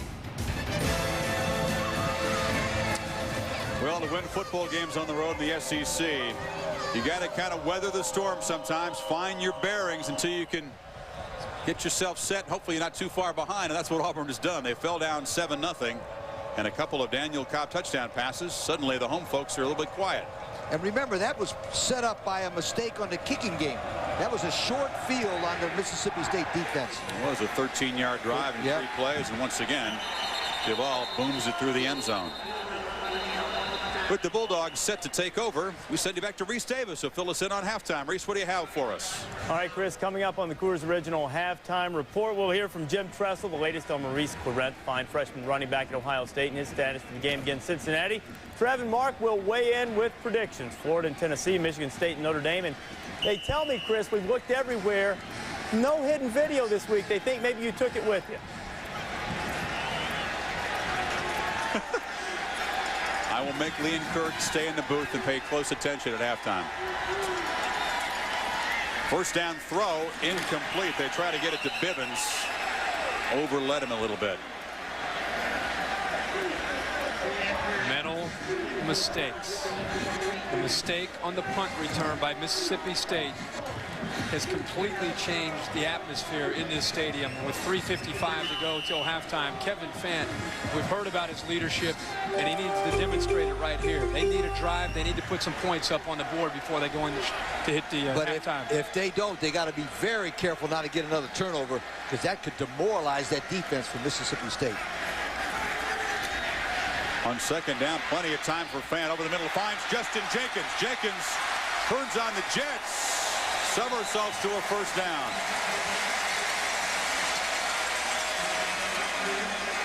$16 yards on the gain. Inside of 4 minutes now in the first half, as Sparky Woods wants Fant to operate no huddle here. Yeah, and I think this has nothing to do with the time. I think they're just more than anything just trying to pick up the tempo a little bit. Fant in the gun, tries near side. Again, it's complete. Darius Tubbs stays in bounds, an 8-yard gain. So they'll give the cushion to you. You got to take it. And those corners are sitting back 8 to 10 yards, and Kevin Fant has done that 3 or 4 times in the first half. Just throwing a simple hitch route outside. 4 wide receivers now. Grindle, Bivens, Tubbs, and Jenkins in the ball game. Folks here aren't used to seeing this look. Not from the home team. Under pressure, Fant fires high and incomplete. He was under serious pressure from Mayo Sowell there. One of the things that does, Chris, when you put 4 receivers in, outside of having a number of options now in throwing, it makes the defense tip their hand. Auburn is a defense that wants to attack the quarterback with a bunch of different looks. So by putting in 4 receivers, if they're going to come with a blitz or if they're going to come with a zone blitz, they're going to have to tip their hand and then show the quarterback what they're going to do. But the 4 receivers also makes a short corner, and they're coming from the outside right now. There's Dansby right here. Yep. Quick drop. Shuffles the feet, caught by Grindle, first down. He bought time for Grindle to come open. That was an automatic that time. He came up and he saw the 2 outside linebackers, and he called a checkoff for that quick, skinny post that Auburn threw a touchdown against Mississippi State with. Same play, 3 steps, boom, quick post. Saw Kevin Fenn after the interception, kind of reestablishing his rhythm. Gun again. Escapes the rush. He's got some room. Kevin Fenn fumbles a football. Auburn's got it. Caught from behind, and he coughs it up. Auburn football at their 39, and Jackie takes note. And it's not good when the coach takes a note and you come to the sideline after a fumble. Chris, beginning of this drive, I said, let's see the leadership from Kevin Fenn. And you just talked, they've been across midfield, making some plays. You got to be careful. Avoids the rush. Now look at the ball. Look how he's holding the ball out. Not only is he holding it out, but he's moving it from his right hand over to his left hand. Mayo Sowell forced it. Mayo Sowell saw that, and he came from behind and jarred it loose. You know, Mayo Sowell absolutely did that on purpose. Sure. He reached up and called the fumble from behind. Nice play, Mayo. Roderick Hood on the recovery. 3rd turnover already for the Bulldogs. Here come the Tigers in the gun now. Cobb rifles it in between 2 defenders. And incomplete. Ben Obomano was the intended receiver. Clark, who's done a lot tonight in coverage. We welcome you to Thursday Night College Football presented by Circuit City. It's the home opener for Mississippi State. This is a division where all 6 of the teams very evenly matched. Every game counts. Anybody could win this division. But both sides say this one is real critical, even though it's early in the season. Cobb on 2nd and 10. Hands it to Williams, who tries to bounce it, can't quite get away. Shoestring tackle in the backfield. Mawhinney, the linebacker, got good penetration, just able to get his hand on the shoelaces of Williams. If he doesn't pick him up, because of the way the defense was flowing to the left, the quarterback came around after he handed it off Cobb and picked up a block. If Mawhinney doesn't make that play, that's a big gain from Carnell Williams. But you notice where Mawhinney hit him? In the backfield. Oh, yeah. That's what you got to do to the Cadillac. Dogs trying to force a 3 and out after the fumble. Cobb over the middle, low and incomplete. He looked for Lorenzo Diamond, and there was Richard Ball in the area, Banks as well. Richard Ball needs to make a big play. It's been a tough night for Bulldog DB, and they do force the punt after the fumble. We'll have about 1:40 to work with before halftime. With the old Mississippi State offense, they'd probably kill the clock and go in down 14-7. With Kevin Fenn and these receivers, they're probably going to try to get down and get into field goal range. On the punt, Bivens back again. But Duval is able to knock it down there inside the 1-yard line. Now they're going to say touchback as the coverage man came into the end zone and then came back out. These guys are tough to please sometimes. I think they feel like when in doubt, it's a touchback. One of the major problems with Mississippi State has right now that Auburn still has 3 timeouts. That means if they try to be very conservative and run the football, that Auburn can call 3 timeouts, get the ball back right away. If they try to throw the ball, you could have an interception. So I don't like this situation Mississippi State's in right now. I'm guessing right now with these receivers and the confidence that they have right now in their passing game that they're going to attack. They're going to go downfield. I'm not so sure, Kurt. I don't know. I think they feel confident that they can do that they can execute this offense. I know what you're saying because you can give them the ball back with still over a minute to go. They're going to throw on first down and pressure right up the middle, and Fant goes down. Spencer Johnson, the big defensive tackle, just with the bull rush and the sack, and that might change their philosophy. Auburn should call a timeout. What are they doing? This is kind of a cat and mouse game. Come on, Auburn, call timeout. Neither team has called a timeout. I never like to take the timeouts into the dressing room. They don't count in there unless you want to go to the bathroom or something. But take the timeout. Kevin, I think the Bulldogs want to signal timeout. Jackie did get it called just before the snap. You think Auburn should have called timeout there? They have 3 left. What are you going to do? Save it for next week? We'll take a break as the cat and mouse game continues in the final minute of the first half. Mississippi State research in engineering, agriculture, and other fields is breaking new ground. The Engineering Research Center is a leader in high-performance computing for design applications and the 10th most powerful supercomputing site on a U.S. campus. Automotive engineering is the focus of a new center for advanced vehicular systems. In the nation's 5th largest program of agricultural research, scientists are developing new varieties of catfish, cotton, and other crops. Mississippi State, providing leadership for the 21st century. It's a road game, one we can't afford to lose. At Auburn University, we're tackling transportation challenges head-on. Home to a one-of-a-kind test track at Auburn's National Center for Asphalt Technology, engineers, students, and technicians develop and test new road surfacing methods. The knowledge we gain on the track paves the way for more durable and safer roads across the nation. Auburn, working to make us all winners on the road. Well, Mississippi State, 89 yards from the end zone and down by a touchdown, uses the timeout. It seemed a long shot to get this first down. By doing that, they might have given Auburn some chance. Auburn, after a very sluggish start on offense, finally got the offense going, and Anthony Mix, the freshman tight end, made his first career touchdown reception. A nice throw from Cobb. Mississippi State makes a mistake by getting the ball, letting it hit their man, and Auburn took it in for a touchdown. Turnovers have killed Mississippi State. Daniel Cobb started slow, 1 of 9. He's now 4 of his last 7, 85 yards, and 2 touchdowns.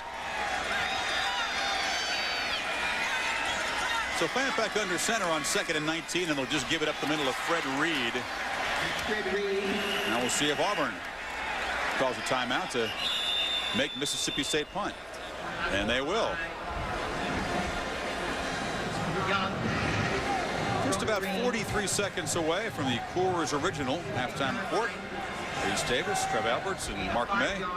Update on Maurice Claret. Will he or won't he go against the Bearcats just a few days after surgery? These guys will have that story coming up. Right here, you got 3 turnovers and a missed field goal for the Bulldogs, kind of changing things around after they jumped out to the 7-zip lead. But I like the way Auburn answered. They were down 7-0. The crowd was in the ball game, and they came back and got 2 scores. That was a sign of character for Auburn. It was, and they went back to Carnell Williams and got him established. And I think once they got Carnell Williams going, it took the pressure off of Daniel Cobb, and he kind of relaxed. So and that's really what this Auburn offense is about, getting Carnell Williams going and then setting up the pass off of that.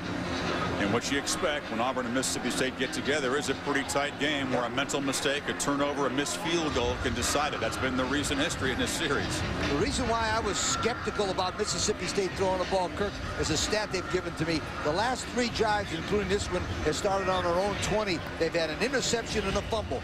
They're not very confident right now. When I don't have a confident football team, I'd rather have them punt it than give it to them down here in the red zone. After they gave up that first sack, that was it. Now they're trying to kill the clock. Well, Auburn still has a couple of timeouts, so they can call 1 after this play. Correct. And then they have 1 on offense after the punt. And then I would try to block it, because that's the best way to get a touchdown. That's a good idea. Go, why not? No, right. Even if you have to rough the guy, block it. Let's see what they'll do on 3rd and 15. Fant pressured, flips it out short, and it's dropped by Koki Griffith. So they don't even make him burn the timeout. Now they'll have 2 to work with on offense. And figure to get pretty good field position. That, in my opinion, we spoke well of Sparky Woods in this situation before. I do not agree with any of those calls in that situation, and I wasn't second guessing, right, Kurt? No. I was first guessing. That's all right. But it was Sherrill who called the timeout from the sideline there. But the plays. Right. The plays. Well, they need a big punt from Jared Cook here. Roderick Hood stands at his 40. Look at them. Here they come. They're all coming. What I tell you? Ooh. He gets a low kick away, and Hood will have a chance. Trying to get to the sideline. He gets into Bulldog territory. He's already in field goal range with Duvall. He's got a couple of timeouts in 28 seconds. 45 yards in the punt and a 14-yard return. There's not much of a win from right to left, but Kirk, take this one out. Check. Okay, check the win. Carnell Williams has had a tough first half. Is just getting physically beaten up in this SEC West contest. Mississippi State knew coming in he was going to try to run. He's a hard runner. He's slippery. He's worked hard for his yardage, and because of his ability to pick up some yards, it's allowed Auburn to get some points up on the board. He's had some big runs, but also 5 yards for negative carries tonight. Cobb looking there for the young tight end Anthony Mix, who makes the catch. That guy's an athlete. You see the great hands. He just stuck out the mitts and made the grab for a short gain to the 45. In a play calling situation, what makes it good for Auburn here is with those 2 timeouts, they can still throw the ball across the middle. They can dump it to Williams. They can do some things in the middle, call a timeout, and get up close enough for Duvall. The wind is behind Duvall's back, going right to left. He really need about 10 more yards to feel completely comfortable with the ball. We got time for a few plays with those timeouts, and Mix a good sense to get out of bounds there. Good thinking for a freshman. Duvall going to take a deep shot. Looking long, it is caught. Touchdown. Touchdown to Ben Obumano, who needs a field goal attempt.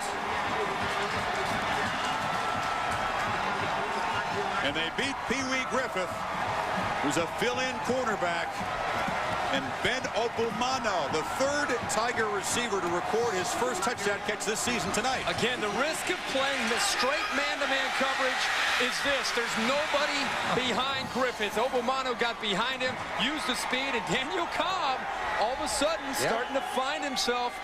Great throw, led up Obumano for the touchdown. And now Duvall, instead of kicking a field goal, tries to make it 101 for 101 PATs in his career. That comes following the longest pass of the year for Auburn, 45 yards. Lee, I know you know this, and Chris, we talk about it all the time. Fewer defenses in the nation are playing this straight man coverage because of that right there. You're vulnerable. It's almost like backyard football. If you can protect the quarterback, it literally is backyard football. We're seeing the future of Auburn's offense here, and Mix and Obumano, a couple of freshmen, have the touchdown catches. 5-yard penalty backs Duvall up for the conversion. No trouble there, and Auburn, after falling behind and struggling on offense, delivers a real dagger to the Bulldog faithful just before halftime. Obumano just outruns him on the call. This is called a fade route. Pee Wee Griffin, excuse me. What happens in this situation, I don't understand the defensive call, because there's 21 seconds, or there was 14 seconds to go in the ball game. Why would you play one-on-one, Kirk, on the outside with that kind of a situation? But Joe Lee Dunn, I mean, that's their style. They believe in it, and they're going to, no matter what the situation is, they're going to try to go with it. Carnell Williams, get him a quick rub down before the second half. Make sure cramps aren't an issue. Little 14-second head start to the rehydration process for Carnell. You realize that once Auburn gets to 21 points under Tommy Tuberville, that they're 21-0. Wow. When they score 20 or more points since he's been at Auburn. 21-0 during the regular season. They lost a bowl game, but they're 21-0 in the regular season, and they've got their 21. Yeah, but we also want everybody not to turn off the television. No, you don't want to go away. I'm telling you, Mississippi State, they'll come back. They'll come back. They're tough at home. They're tough at home. They'll get it going. They'll get it going. They're 21-1. The one loss, of course, to the Wolverines and the old Citrus Bowl. This is just as fun in the booth as it is listening in the studio to you clowns. Well, no, we don't want them to turn the TV to. Nobody's going to turn away. I know, but just in case, Kirk giving them statistics. 21 points. That's pretty impressive. I don't care. Yeah, it's very impressive. Daniel Cobb, if you told me after the first quarter he'd have 3 touchdown passes in this first half, I would not have believed it. Started 1 for 9. Hey, they still got the 2 timeouts left. Never know. Jerry, what do you have? Guys, Cadillac headed to the locker room at halftime. I told you he had the flu most of the week, and Dr. Goodlett, their physician, went in early. And the speculation here, obviously, it's no speculation at all. IV fluids. It is a very hot and humid night here in Starkville, Mississippi. Cadillac, big second quarter, a lot of energy, a lot of perspiration, and it looked like he might have been running out of gas, so I would imagine IV fluids getting pumped up for the second half. Sure, pull into the fill-in station, get it topped out. And they'll just sneak it ahead on what will be the final play of the first half. So Daniel Cobb starts out 1 for 9 for Auburn. Wakes up in the second quarter, throws 3 touchdown passes, and Jackie Sherrill in a game that he knew was very important for his team, behind by a couple of touchdowns. Let's go to Jerry with Coach Tuberville. Tommy, Cadillac, Cobb and company a little tentative in the first quarter. Second quarter, they got on the roll. What made the difference? Well, they're getting a lot of penetration. Our offensive line's doing a better job. It takes a while to adjust to Joe Lee's defense, the way they line up, and obviously we didn't know what they was going to do early, but the coaches did a good job of adjusting and blocking it right the second quarter. They've been able to throw the ball a little bit on your defense. Any adjustments at halftime? Well, we're starting to get a little bit better pass rush, but what we try to do is what we did try to do the second quarter is take away the shorter passes, make them throw a little bit longer, give us a chance to get to the quarterback, and it worked pretty good. Thanks, Coach. Thanks. Chris? He once fired Joe Lee, Dunn. He doesn't mind scoring points on Joe Lee's defense. At halftime, 21-7 Tigers. To Reese Davis now for the Coors Original Halftime Report. Chris, there are always subplots when Tuberville and Sherrill and those teams get together. What about this class of freshman receivers for Auburn? We'll talk about many more things coming up on the Coors Original Halftime Report. We'll look ahead to the weekend after this impressive first-half performance by the Auburn offense. Cadillac set it up, you felt like, Trev. Yeah, once you establish the run, all of a sudden you get the man coverage on the outside. Daniel Cobb throwing much better. Get that man coverage, but the key is the run game. Now, coming up on the Coors Original Halftime Report, we will look ahead to the weekend, check out Maurice Claret's status for Ohio State's game against Cincinnati, and Tyrone Willingham going to have a little bit of a homecoming this weekend. Will he celebrate? This halftime report presented by Coors Original, Real, Golden, Beer, official sponsor of Guys Night Out. Watch Monday Night Countdown, 7:30 Eastern on ESPN, delivered by UPS. You have the ultimate power to look better, to be stronger, to redefine your body and yourself. Introducing the Bowflex Ultimate. Gonna make you quite possibly the best home fitness machine ever made. In as little as 20 minutes a day, 3 times a week, you can get real results that can change your entire body.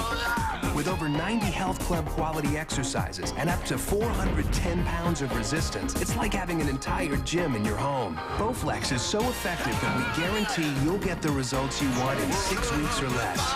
Own the new Bowflex Ultimate with no money down and monthly payments lower than many health club dues. Call and ask for a free video and brochure, and check out the entire Bowflex lineup, or visit us on the web today. The new Bowflex for ultimate results. Agent X and Agent Sever team up to fight the perfect killer. Maxim magazine calls it a non-stop thrill ride. Antonio Banderas, Lucy Liu, Ballistic, X versus Sever. Rated R. Starts tomorrow.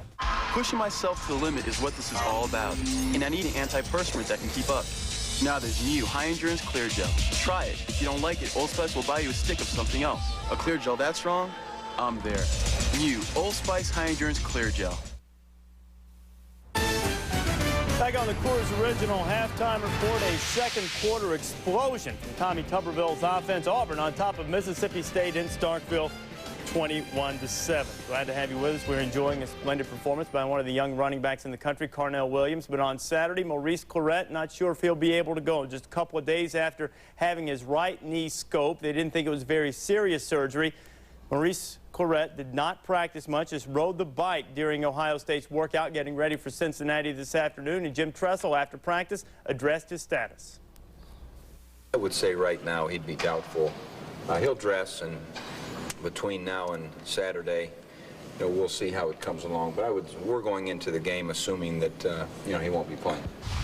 If the medical people, just like any other kid, if they say so-and-so has the strength to play, they have the movement to play, and by playing it won't slow his progress physically, then there'd be no reason, why not to. But it would appear right now that we're not going to see Claret. And Mark, you have some pretty strong feelings on this. Absolutely. Forget about doubtful. Out. He's out of the game. He should not play in this game. This young player is your franchise, not only for this season, but down the road. Hey, if you want him out there to help your people and help your players on the sidelines, to keep them pumped up during the game, that's great. Put him out in the uniform, don the silks, go on the sidelines. But his helmet should be locked up in Columbus when they make this trip to Cincinnati. And, the other thing, they're playing in Paul Brown Stadium. There have been some complaints from NFL players about the turf there, some of them blaming injuries on that turf. So that's another factor. And you also have to wonder whether Tressel's engaging in a little gamesmanship here to keep Cincinnati. You got Cincinnati this week, then you got Indiana next week, and Northwest. You really don't need them right now. Games? Keep them healthy. Well, they've got a couple other backs that can carry the mail for them. They shouldn't have any problem there.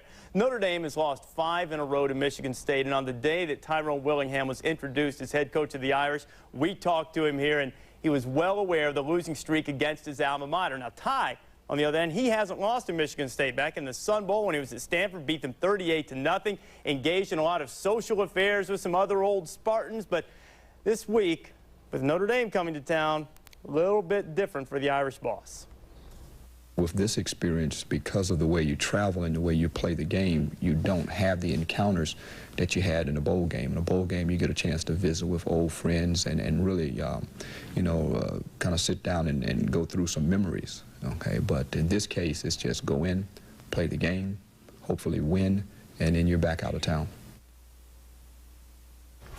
And Willingham trying to join the likes of Leahy and Parsegian by starting 4-0, and his defense has certainly carried his part so far. Well, they definitely have. They've almost done it with smoke and mirrors with defense and special teams, and this defense has been very opportunistic, scoring 3 touchdowns. But I think in a game against Michigan State, this is the type of defense you've got to take out Charlie Rogers. He's the best wide receiver on the field, bar none, the best in the Big Ten. But this defense hustles to the football. That's one thing this defense hadn't done in the past. They all find a way to get to the football, and when a big play is needed, they seem to come up with it time in and time out, and that's what Notre Dame defense has to do in order for them to even get a chance to win this game. I think if you look at Michigan State, thoroughly embarrassed last week by Cal.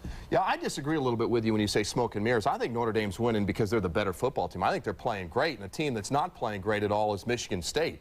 In all honesty, if you look at this team, I think they have as much or better talent than Notre Dame, but they continue to do this. They turn the ball over. DeJuan Moss fumbles here. Look at Jeff Smoker as he rolls a little to the right. Should never throw this ball. I know Charlie Rogers is a go-to wide receiver, but they just do stupid things. They don't do the right thing. They'll be on punt coverage. The guy will block him in the back. This team, Mark's team, to win the Big Ten Conference, beats itself. That's the problem with this football team. They still haven't played a game yet in the Big Ten, but I want to tell you one thing. When Michigan State fumbles the football, they lose it. Right. When Notre Dame fumbles the football, they score touchdowns.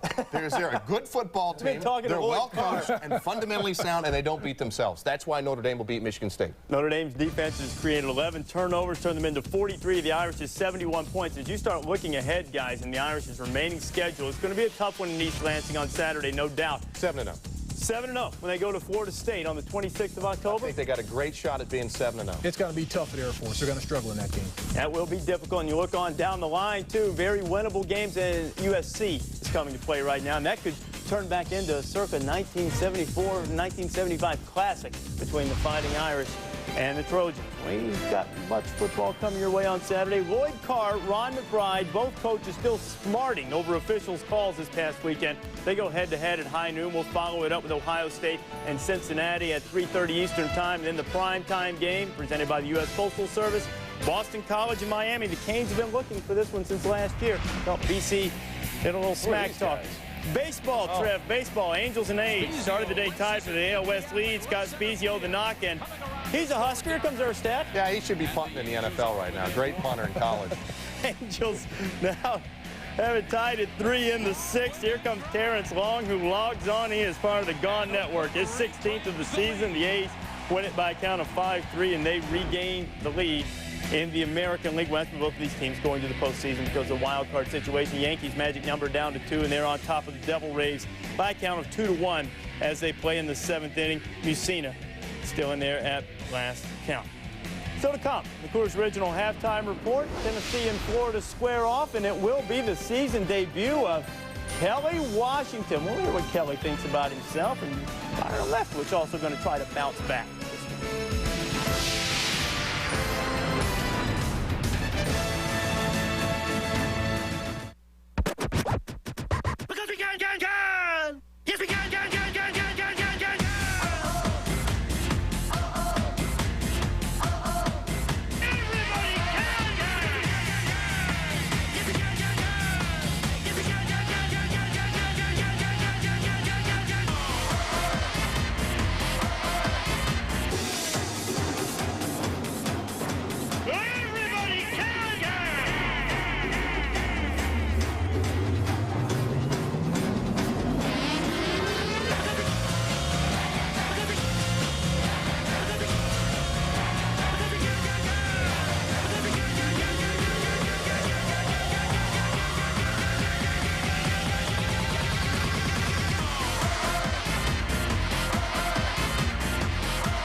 Back on the Coors Original Halftime Report, the headline game in the SEC and to many in the nation this weekend, Florida and Tennessee. In the first couple of games, Volunteers' passing offense has been flat vanilla.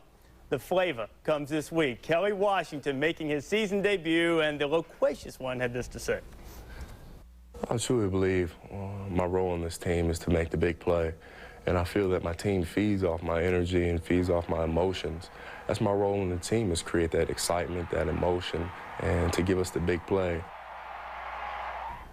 Well, you know what Ron Zook said about him? He said everything he says about himself is true. We'll hear from some predictions from these guys when we come back on the Coors Original Halftime Report. Predictions. It's what you want out of these two. It's what you're going to get in a moment. Florida and Tennessee talk, and we continue.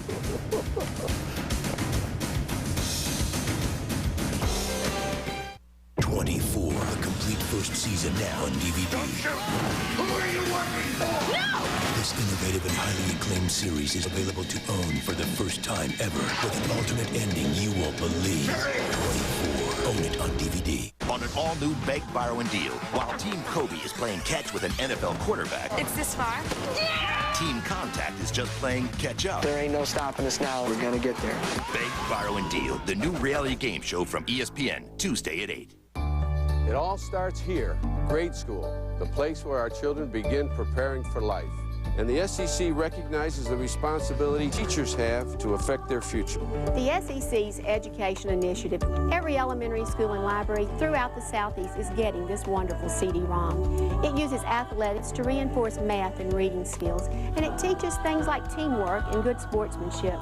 The Southeastern Conference, creating a legacy for the future.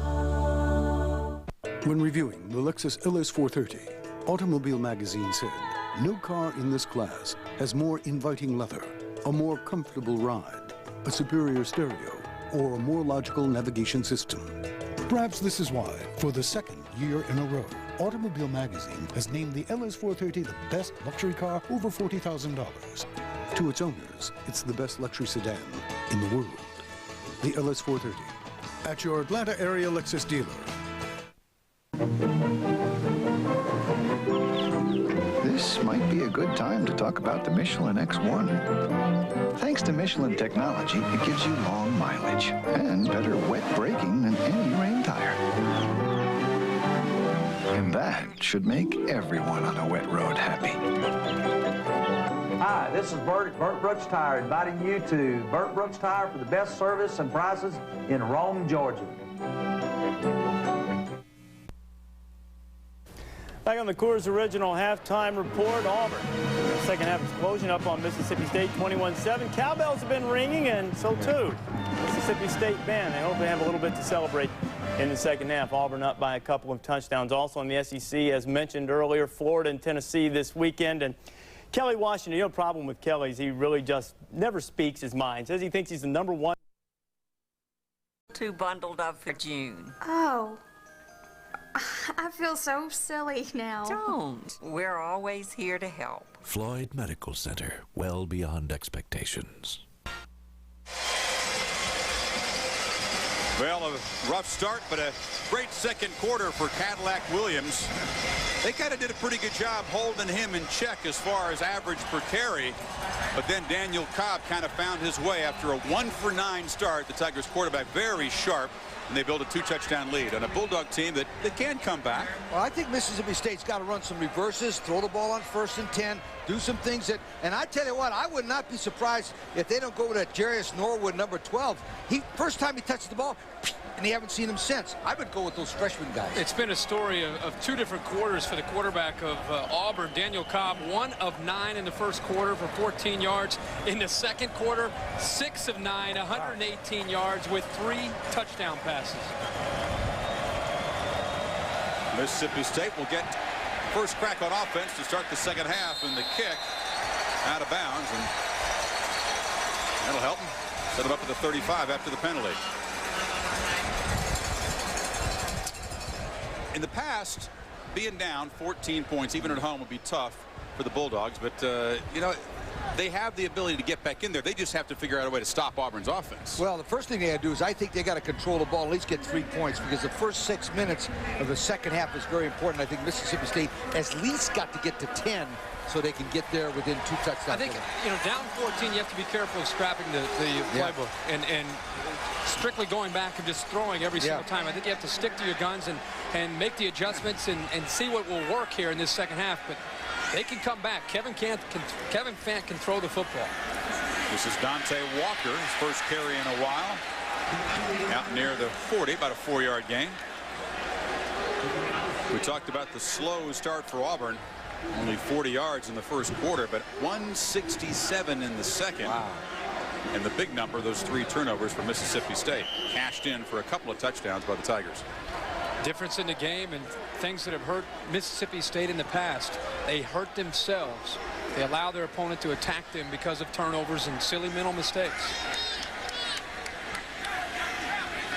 4 yards for Walker on first down. Fant wants to throw, but he is swarmed. Never had a chance. The early pressure flushed him out. And then he's brought down by Mark Brown, the middle linebacker, and Carlos Dansby, DeMarco McNeil. Half the team was there.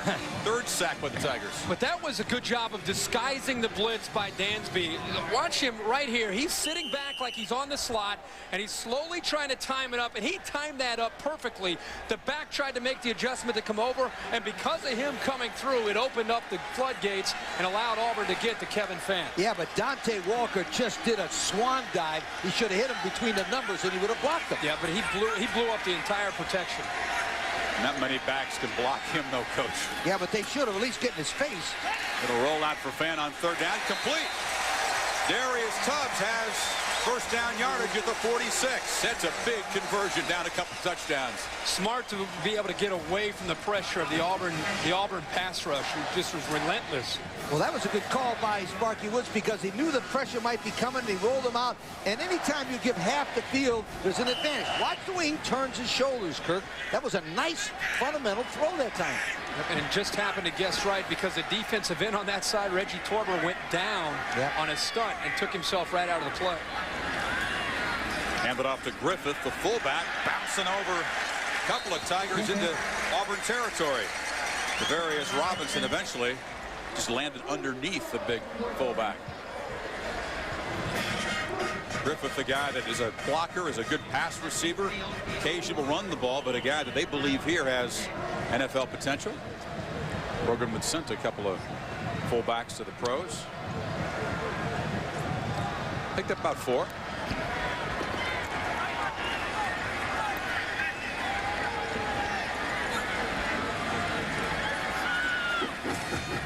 This time they fake it to him. He wanted Terrell Grindle.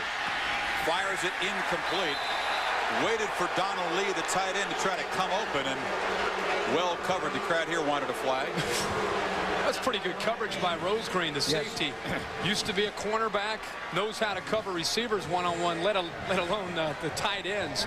That's one of the advantages that Auburn has. They've emphasized speed with this new defensive structure, and they have 4 defensive backs on the field that can cover. It's a 65-pound mismatch, Lee. That's right. He's 65 pounds smaller than the guys covering. Yeah, but Rosegreen and Robinson are both former corners, both from the state of Florida, as I said before. They're both speed guys. They got 4 corners playing, no safeties. Another big 3rd down for Fant.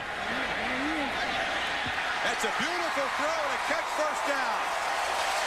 Justin Jenkins collected a gorgeous throw as Fant dropped it in there with a few DBs. Dropped it in there. Kirk, you and I both saw the same thing. That Fant gets hit right under the mouth, and he stays in there. I didn't get the number of the gentleman that hit him, but right there, wow, what a shot. He sits in there, and he makes a good read. He looked at the corner. Hood, the cornerback, Roderick Hood, stayed up on the back that slipped out of the backfield, and because of that, there was a nice window for Fant to put it in there. 2 big 3rd down conversions sets up the Bulldogs, and a first down run to Koki Griffith, and that a couple of yards. You know, Kirk and Chris, we haven't seen the reverse play to Jenkins since that one time it worked real good. This is a nice opportunity when you get a lot of momentum, and Jackie's trying to get the right plays called through Sparky, but you get a lot of people flowing to the ball. Why not the little reverse play? Watch with Jarius Norwood, the true freshman, number 12, who had a big run early, and also Nick Turner, number 7. They'll put them both in the game here, and they're both in the slots. They want to try to get them the ball in space because of their lightning speed. That's Turner to the top in the slot. Norwood in the bottom of the slot. They flip it out here. That is Nick Turner, the freshman. Nice little gain. That's a nightmare for a DB. See a guy with that kind of speed. One missed tackle away from the end zone. They had a terrific recruiting class here at Mississippi State. These guys are thrown into action early. They brought 15 true freshmen to Eugene, Oregon, but outstanding, highly rated recruiting class for Jackie Sherrill. And Turner's one of those guys out of Atlanta. 3rd and 4. Can they convert again?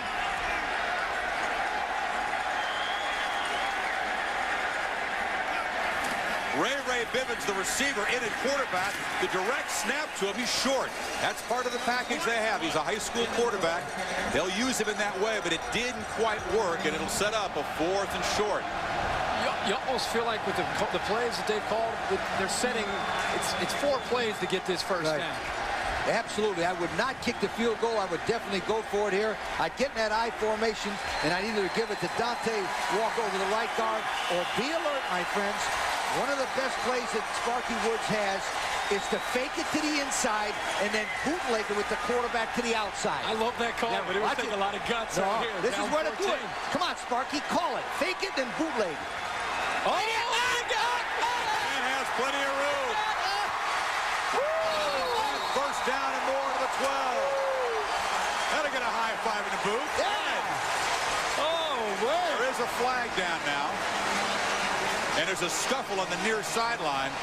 Reggie Torbor was over there. That's the Bulldogs sideline after Fant was driven out of bounds. That was great.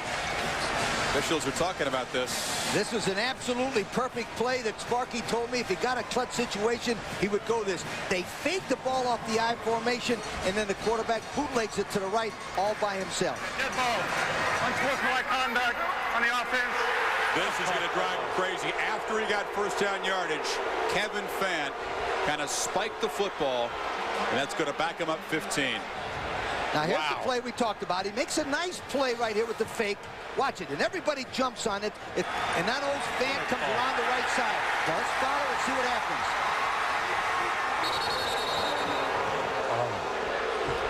Is that really worth the flag? He turned and tossed the ball back in the direction of a defender there. It was questionable there with Rodgers pushing late. The throwing the ball, that might have been the call, but something that happened, Chris, you said there was a little bit of a melee down there. Donald Lee, the tight end, was involved in some fisticuffs, and maybe that got things started. Maybe that's where the flag came in.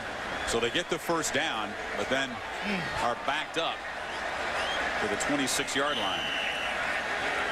Nice call, Scooter. Yeah. Didn't help him, though. Play action on first down. Fant looking for the end zone, and Jenkins. It is just off the hands of Justin Jenkins. Rodgers defending. Well, I've been waiting to talk about Justin Jenkins in this one. He's a pro-type receiver, and Kirk, a 40-inch vertical jump. You know how good it is? That's Michael Jordan style. Right there. Call it. Oh, boy. Boy, now you just got to get up. He's got it. Oh, boy, he's getting up. Look at that. Just catch the ball. 40-inch vertical jump. If he had a 41-inch vertical jump, he'd have made it. That and some hands on that play. He was there to make it. They hand it off on Walker to a draw play here. Big fella. Bounces off some people. Never did go down. Well, Dante Walker, known as kind of a straight-ahead guy, but he's pretty nimble for 240 or 245 or whatever he is. 250. Keep going, you said? All right. He's going to set up a 3rd and short. Now, I promise you, they will not run the bootleg on this play. Okay. Guaranteed. Because that would have caught me off guard, because you're down 14. Yeah, but I knew they were going to do that, but they will not do it this time. They'll take that thing and run right at him. Run the big fella right up the middle, right? Or they might run a toss play, too. You got to believe they got 2 plays to get this yard. Yep. Run big Dante Walker. They stand handed up to Koki Griffith, the fullback. Gets his hat ripped off. Somebody lost a head in there. It is a first down. An Auburn man Starting to heat up here in the SEC West. I'd like to say something right here. You know how much character it takes to get a 15-yard penalty when you're way down there and come back and convert? This is very well done by Mississippi State. Or else you got to face that guy. Yeah, you don't want to do that. You're also seeing Mississippi State's offensive line start to assert themselves a little bit here and open up this second half.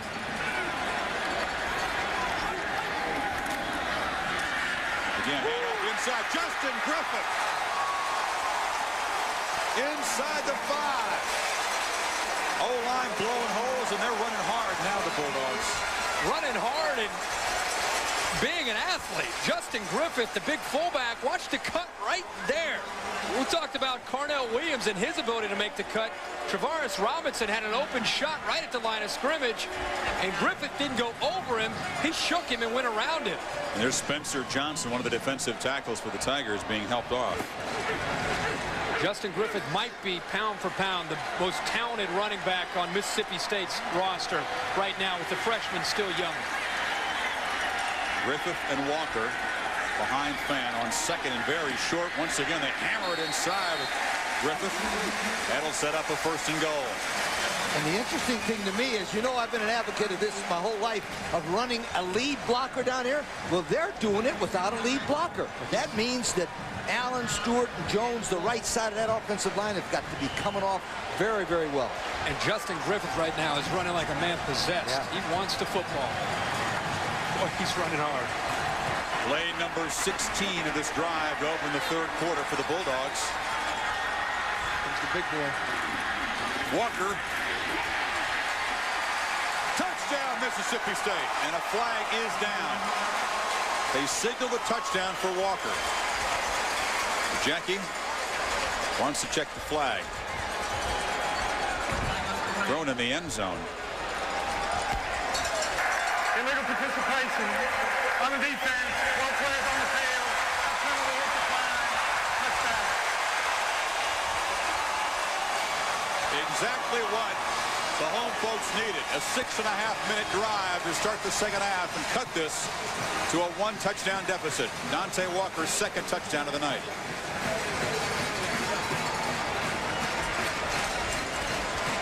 Old swinging gate. That was an impressive drive. It's exactly what they needed to start this second half. Some key 3rd down conversions, setting up some power football, and Brent Smith does bring State within 7 points. Now can Auburn's offense answer? Midway 3rd quarter in Starkville, Mississippi. Tigers still lead by 7. Jim! Hey, Mikey. There's our TV, 57-inch widescreen. Looks even better than last week. Can we take it home this time? Therein lies the problem, Peter. The minute we take it home, I'm going to see it on sale. You know, with Circuit City's Price Match Plus, you don't have to worry about that. Huh. Don't worry, take it home. Because if you find a lower price within 30 days of purchase, we'll give you back 110% of the price difference. Circuit City, we're with you. Does this mean my video game system can come home too?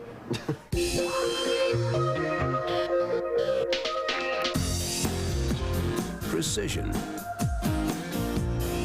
Skill. Craftsmanship. Goodwrench. With GM certified technicians and advanced technology, no one knows your GM vehicle better than the pros at GM Goodwrench. It's good to know it's Goodwrench. As y'all know, winning is a great feeling, and it's okay to celebrate. The way you celebrate says a lot about you. So, keep up the good work. Being responsible, respecting the law, celebrating safely. It's all about having a good head on your shoulders. Figuratively speaking. A message from the National Association of State Universities and Land-Grant Colleges and Anheuser-Busch.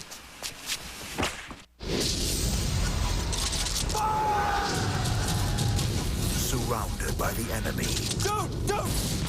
Abandoned by their government. Please leave these barracks immediately. Their only hope rests in the courage of one man and the skills of the ultimate warrior.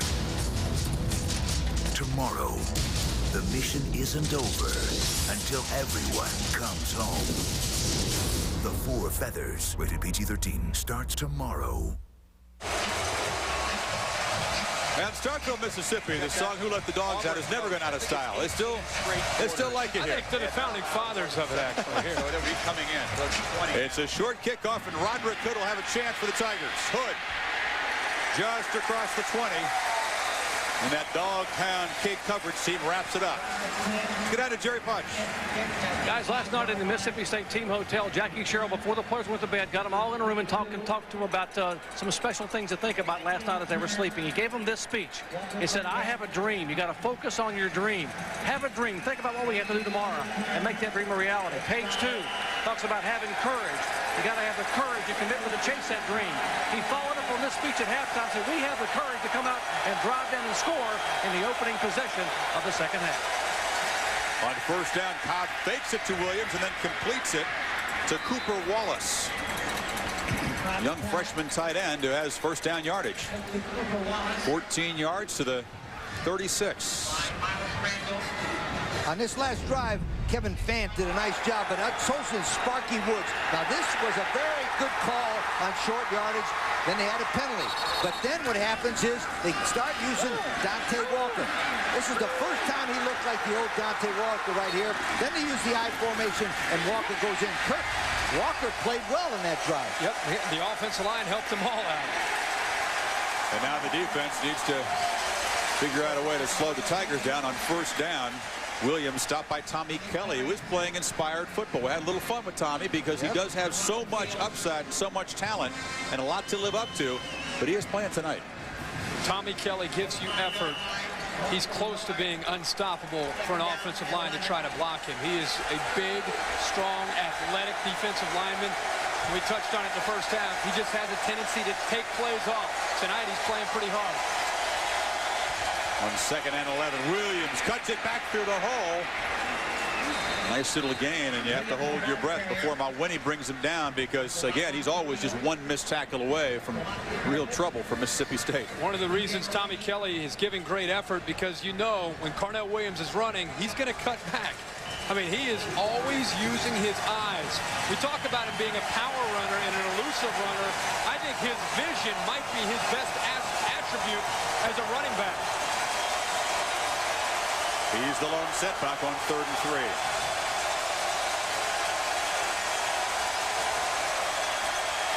Cobb. Sacked. Smothered by about 5 or 6 Bulldog defenders. Mawini was in there. Fields. That is their first sack of the season. Wow. They were one of 3 teams coming in. The others, Akron and Ball State. That's not good defensive company that had not had a sack. That's the first one of the season. Good time for it. What I'd like to know is I know what Jackie Sherrill said, but I'd like to know what old Joe Lee Dunn said to those defensive linemen. Because they really come off the ball that time, Kirk. They came off. Nice explosion. Came off the ball. Khalil Nash just overpowered Auburn's offensive front. Just came right through the middle. And Nick Turner, one of the sensational and speedy freshmen, back there to receive the Duvall punt. Inside his 10, bobbles it. Turner, can he get the corner? He'll try to cut back, stopped at the 20-yard line. So a little adventure, bobbles the punt, almost turns a corner. Instead, sets his team up at the 20. 54-yard punt, 12 yards on the return.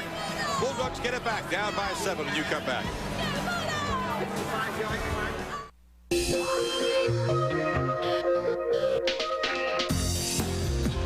Precision, skill, craftsmanship, Goodwrench. With GM certified technicians and advanced technology, no one knows your GM vehicle better than the pros at GM Goodwrench. It's good to know. It's Goodwrench. It's a showdown for the best clean in town. This ordinary brush versus Crest Spin Brush with replaceable spinning head and stationary bristles. Who wins? Crest Spin Brush, and that's guaranteed, ma'am. It's a better spin on clean.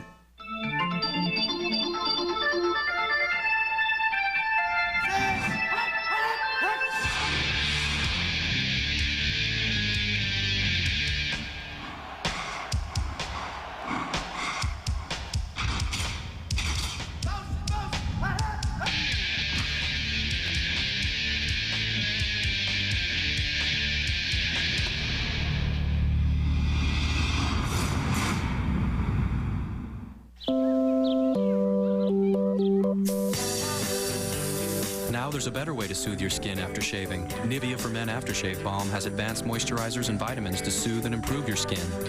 Nivea for Men, or Evolve Skincare.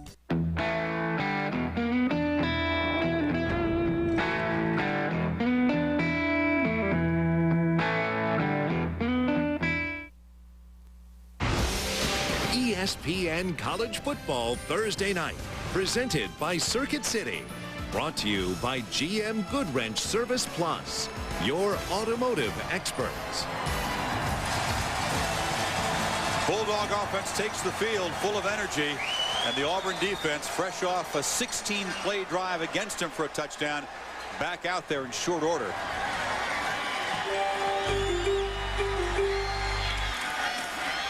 Play action, swung out to Griffith, and the fullback, short gain. Auburn had a hard time getting USC off the field. The Trojans had 2 16-play touchdown drives in that game. Bulldogs just had a 16-play touchdown drive. They're going to have to make some stops here. Somebody needs to step up for Auburn's defense. They're trying. At that time, they came after Fant with the blitz. Kevin Fant sat right in there, distributed the football, and took the punishment from the linebacker, Marcus Rao, rather, as he came right up the middle.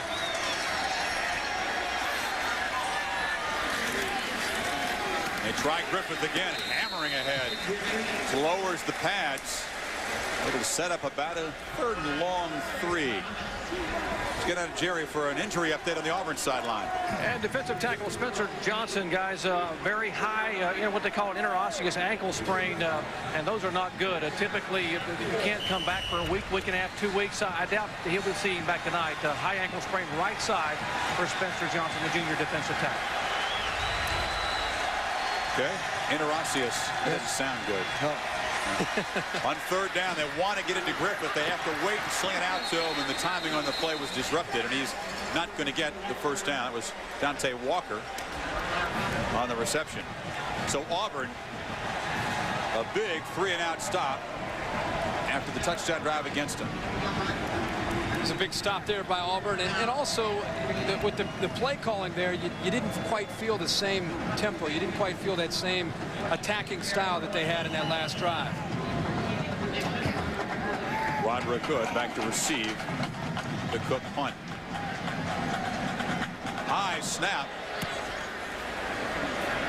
Hurries him, kind of a low kick, and Hood at his 30. Roderick Hood dropped at the 45, and a flag is down. Let's check that.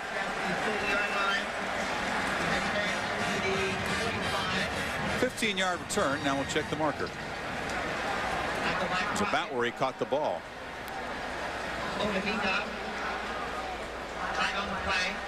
It's going to be an illegal block in the back against Auburn, spoiling what would have been pretty good field position. Mississippi State has the momentum, but Auburn has the football, still up 7 on the road.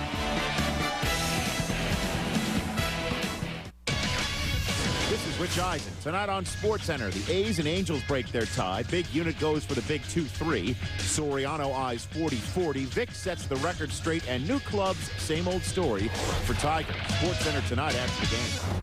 This week, ESPN College Game Day is live from Knoxville, Tennessee.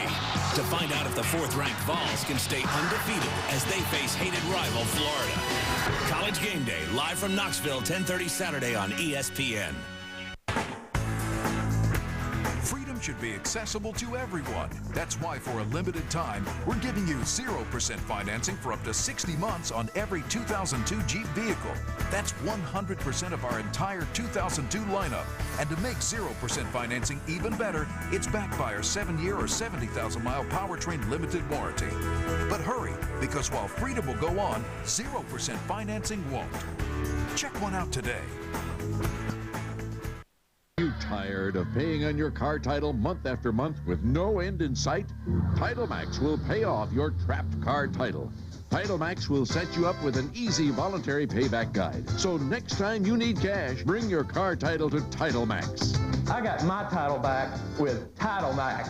I got my title back with TitleMax. I got my title back with TitleMax.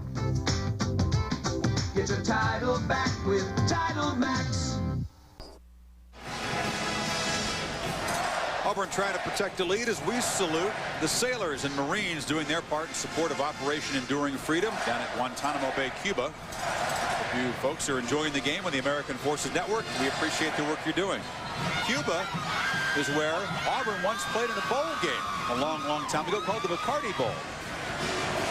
Lee, you had no involvement in that game whatsoever. But who did they play against? Why do you ask me that? Well, I know they played down there. The important thing of the game was in Cuba. Oh, okay. I was just a point of information. Everybody at the line of scrimmage. Some confusion as Cobb keeps and his drops. Fields in on the stop, along with Mario Hagan. The danger of putting everybody up at the line of scrimmage. We saw it in the second quarter. And he checked to the option because one of the great calls against man coverage is to try to get the ball to the outside. But Joe Lee Dunn's defense realized, hey, if they're going to run the option, Daniel Cobb's holding on to the ball. We're not going to let him pitch it. And Gabe Wallace, a good job defending the pitch there against the Cadillac. 2nd and 9. Cowbell's coming back. Cobb flushed. And a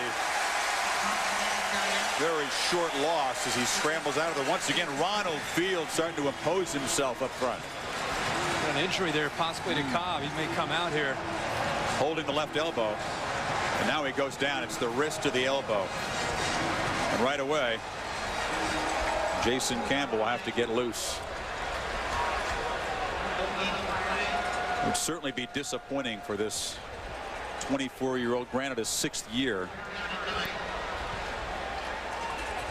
But you saw something there that is really smart on my watching that I used to do as a coach. When he gets hurt here, fine. Immediately, you know what they do? They take the center 55, Ben Nowlin over there, and they start snapping the ball to number 17, Jason Campbell, because you have more snap, fumble exchanges right when you make the first quarterback exchange because of the fact he hasn't been there. But that was a real nice thing that he did by getting over there and get the snap. That's even, Kirk, that's even more important, I think, than throwing the football, because you might not even get the chance to throw the ball if you don't get the center quarterback exchange. You can see the concern on the face of Daniel Cobb. Jason Campbell, we mentioned, he lost a very close battle for the starting quarterback position with Daniel Cobb. They're not going to lose much in terms of athletic ability. If anything, Campbell might be better than Cobb in that area, but it's tough to have to come off the bench protecting a 7-point lead on the road. Well, you lose a little bit more of Daniel Cobb has a better feel how to run the offense. He's more in command. Now Jason Campbell coming in. We're midway through this game. He has a lead, but at the same time, you got to wonder how serious this injury could be, because you're losing your leader when you lose Daniel Cobb. Also, it's 3rd down and long. You got to be very careful not to put in a tough pass for this kid to throw right away, because he's liable to throw it in the hands of Mississippi State. And if he does that, watch out, sweetheart. Katie bar the door. Well, here comes Campbell, and here comes the crowd, and here come the Cowbells on 3rd and 9.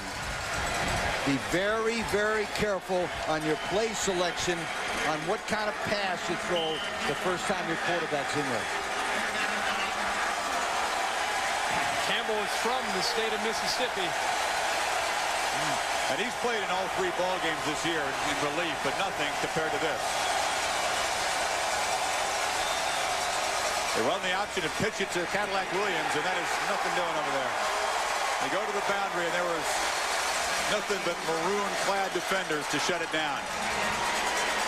Ronald Fields again from his defensive tackle position. What a series for the big guy. Tell you what, the big guys in general for Mississippi State have played well for almost 3 quarters now. And that was a big question when we left the meetings. Will Mississippi State's defensive line step up and give effort and play hard? Because when they don't and they make mental mistakes, they give up big plays on the ground. Tonight, they've played well so far. And the freshman Nick Turner back to receive the punt. Slips the first tackle.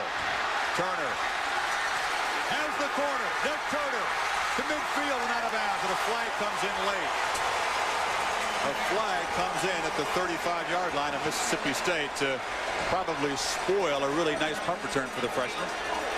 50 yards on the Duval punt. The freshman brought it back almost half of that, but I suspect it's not going to count.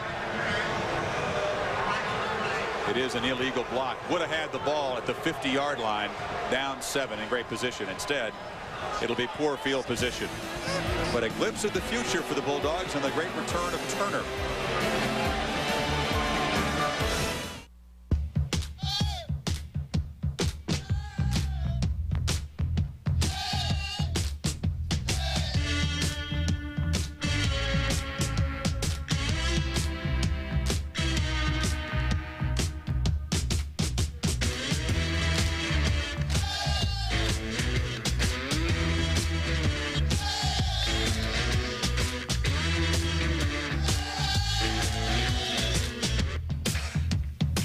Frequent persistent heartburn 2 or more days a week despite treatment and diet change may be acid reflux disease. You never know when to expect it. The burn can stop you in your tracks. You worry about the risk of long-term problems. I got help. Learn to handle the disease and the risks in ways that make sense for me. Call this number now for information and a free kit from Prevacid, a handbook on managing acid reflux disease and its risks, a risk alert profiler, a guide to making the most of your next doctor visit, and a 7-day free trial certificate to use if your doctor decides Prevacid is right for you. Prevacid fights acid reflux disease 3 ways. It beats the burn, helps heal the damage, and best of all, staying on Prevacid if prescribed can stop the damage from coming back. Prevacid has a low occurrence of side effects such as diarrhea, abdominal pain, and nausea. So if you want the power to manage the risks, heal the damage, and stay healed, call now for your free kit.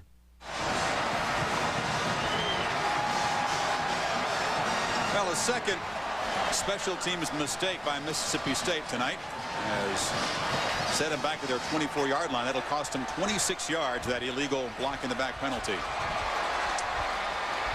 Jones and Reed in the backfield behind Kevin Fant. He wants to lob it near sidelines, and the receiver broke it off. That was Antonio Hargrove. Didn't go where Fant thought he was going to. Let's get on to Jerry Punch. Guys, pretty good news for the Auburn Tiger faithful. Daniel Cobb fell and basically had a contusion on the backside. You see him trying to get loosened up on the back shot of his left shoulder in the rotator cuff and deltoid area. Dr. Larry Lemack and Jimmy Andrews here, 2 orthopedic surgeons from Birmingham. Michael Goodlett examining him. He should be okay and come back in the next offensive series. It's good news, Jerry. You saw Kevin Fant limping a little bit after that last play for the Bulldogs. Nothing easy about quarterback play in the SEC. They pitch it to Reed. Reed fighting hard, but finds only about 4 yards over that left side. Mark Brown on the stop. One thing we learned about playing in the SEC, not only do you have to be tough, but they are consistently rotating so many bodies in. Carlos Dansby's one guy who has not been taken out yet. And Reggie Torber on the other side just making a sandwich out of quarterback Kevin Fant. Boy, he comes hard. Former safety. The thing that he probably does as well as anybody is he knows how to disguise his blitz and then time it up perfectly right when the ball is snapped. A whistle as Fant didn't like the situation on 3rd and 6. So Bulldogs spend their first second-half timeout.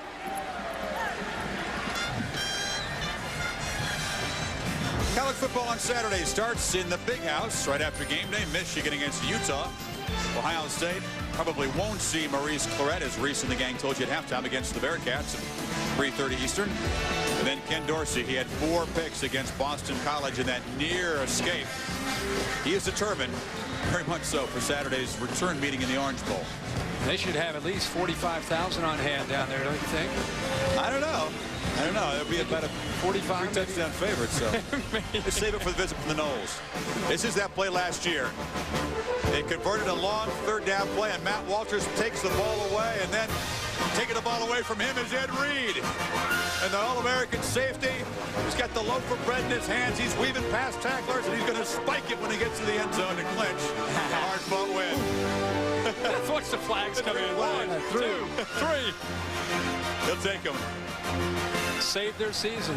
Well, you know, Boston College is a 27.5-point underdog in that situation, and they've got a lot of confidence. They think they can match up and do some things against Miami that Temple did against Miami, and they think they're a lot better football team than that. So I wouldn't be surprised if they didn't play that game a lot closer. You know, I agree with you. It's just because the game was so close last year, I think revenge could be on the mind of the Canes. Canes will not play the same way as they did against Temple. No. 3rd and 6 now. There were some structural things that they think they can do. Yeah, they got lulled to sleep against Temple. Fant in the gun, fires it quick, complete. First down catch by T. Millens. That's a familiar name in SEC country. He's a hometown kid, extra loud cowbell for T. Millens. Of course, Freddie Millens, younger brother. This is what they call a sight adjust, which means number 16, Fant, and number 83, Mullins, are looking at the strong safety. Watch him. As he comes, immediately throws the ball in the area that he vacated it. That is not a call play as much as it's called a sight adjust against the blitz. Very well done. It's the 2nd career catch for T. Millens. Fant again on first down, rolling out and slinging it sidearm in the middle of nowhere there. For a guy once again after a minute. For a guy that's supposed to be banged up, Reggie Torbert playing a heck of a game. One time when Lee called for the bootleg on 4th and short, he got fooled, and the entire defense got fooled. But Reggie Torbert staying disciplined, has a lot of speed. You can see his weight. I think he's a little bit bigger now than 242. He's able to chase quarterbacks down. Good, kind of your typical SEC defensive end. Hurt the last couple games. He was not going to miss the SEC game, though.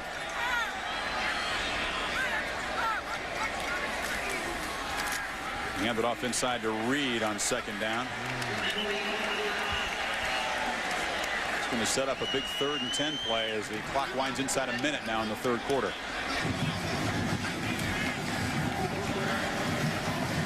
Jackie got what he wanted. He got the early drive against Tuberville's team to start this 3rd quarter, but the Auburn defense has bowed up since then, and mistakes have continued to trouble the state. You see Tommy Tuberville trying to fire his defense up. He wants to get the football back. He's on 3rd down.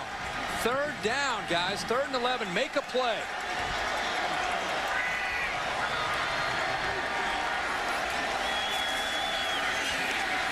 Fant pressured. Holds onto the ball, which was a very good struggle in itself, but they'll have to punt. Torbor again. Wow, that's a 4th sack now for Auburn. And Reggie Torbor and those guys playing hurt, breathing hard, but just getting it done. 15 minutes to play in Starkville. An SEC game that's been hard fought as we expected. Auburn will get the ball back up by a touchdown when we continue. The greatest outdoor show ever is back. New American Sportsman, Mondays at 8 on ESPN2.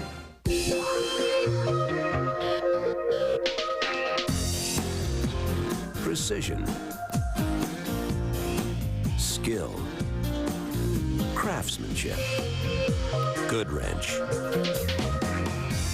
With GM certified technicians and advanced technology, no one knows your GM vehicle better than the pros at GM Goodwrench. It's good to know. It's Goodwrench. 24, the complete first season now on DVD. Don't shoot! Who are you working for? No! This innovative and highly acclaimed series is available to own for the first time ever with an alternate ending you won't believe. 24, own it on DVD. Pushing myself to the limit is what this is all about, and I need an antiperspirant that can keep up.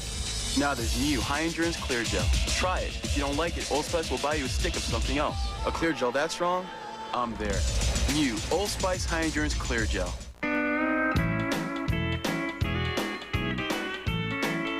America is traveling with Michelin. Right now, buy any 4 Michelin tires and get a Samsonite wheeled carry-on upright and the new Michelin North America Road Atlas free, a value of over $120. Visit MichelinMan.com for your nearest participating Michelin dealer and get rolling. But hurry, this offer ends October 5th.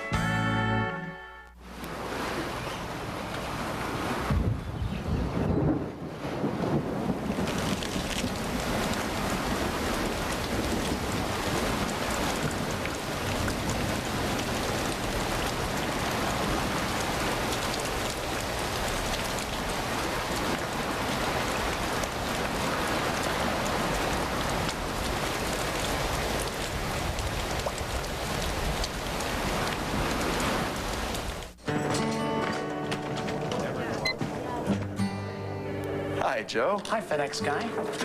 Let's get to work. So it can store up to 1,000 addresses. It lets you print labels and find a drop box. It can email you when the package has been delivered and more. FedEx.com is just like having your own FedEx guy. Hey.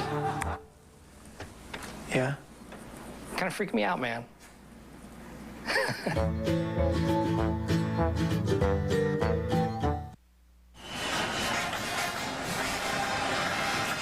Nice night in Starkville, Mississippi. As Jared Cook will punt to Roderick Hood. It is returnable at the 20-yard line. Except there's nowhere to go. Good coverage by the Bulldog special teams, who've got some atoning to do. Derek Crockett there to stop Hood for no gain on the return. Let's see if they go back to Carnell Williams or try to take advantage of the one-on-one opportunities that they had in the first half. Daniel Cobb made some adjustments and started to attack. They got aggressive with their play calling. One-on-one opportunities. This was number 2 to Marcel Willis, who beat Corey Banks to the inside. And then they went down the sidelines and found open receivers time after time, this time right before the half ended. A big touchdown there, and that's something that I think Auburn might try to do here, even though they're up. Illegal motion on the kicking team, 5-yard penalty, replay 4th down. Okay, I said they had some atoning to do, but instead another mental mistake. We're going to see where Auburn ends up with the football, because remember, it was back at the 20-yard line. Right. After the great tackle by Crockett. Now. And this is what you call, from a coach's standpoint, when you evaluate the game, it's called hidden yardage. You don't see it in the stats, but it means the difference between you winning and losing right here.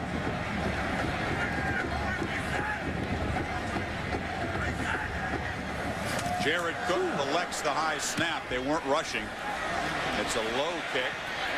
On the bounce, Roderick Hood dances forward to the 13. So 13 of those hidden yards, Lee, because of the 5-yard penalty. And that's 13 yards closer to David Duval kicking a field goal. That's why you don't see those things in the statistics, but they count. And Cobb taking off the injury to the contusion, as Jerry put it, more specifically, coming back in. Contusion had him. I'm sure the Auburn fans concerned. Brought the orthopedic in for that, making sure there wasn't anything too serious. Jason Campbell came in, ran just one play, and Cobb returns now. So do the Cowbells.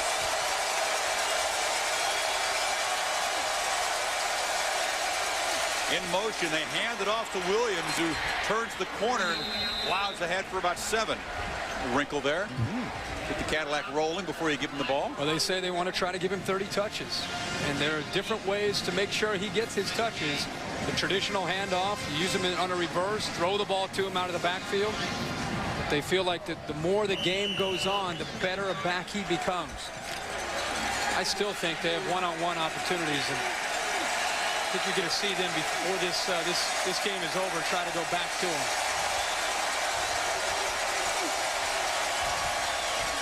Give it to Williams again.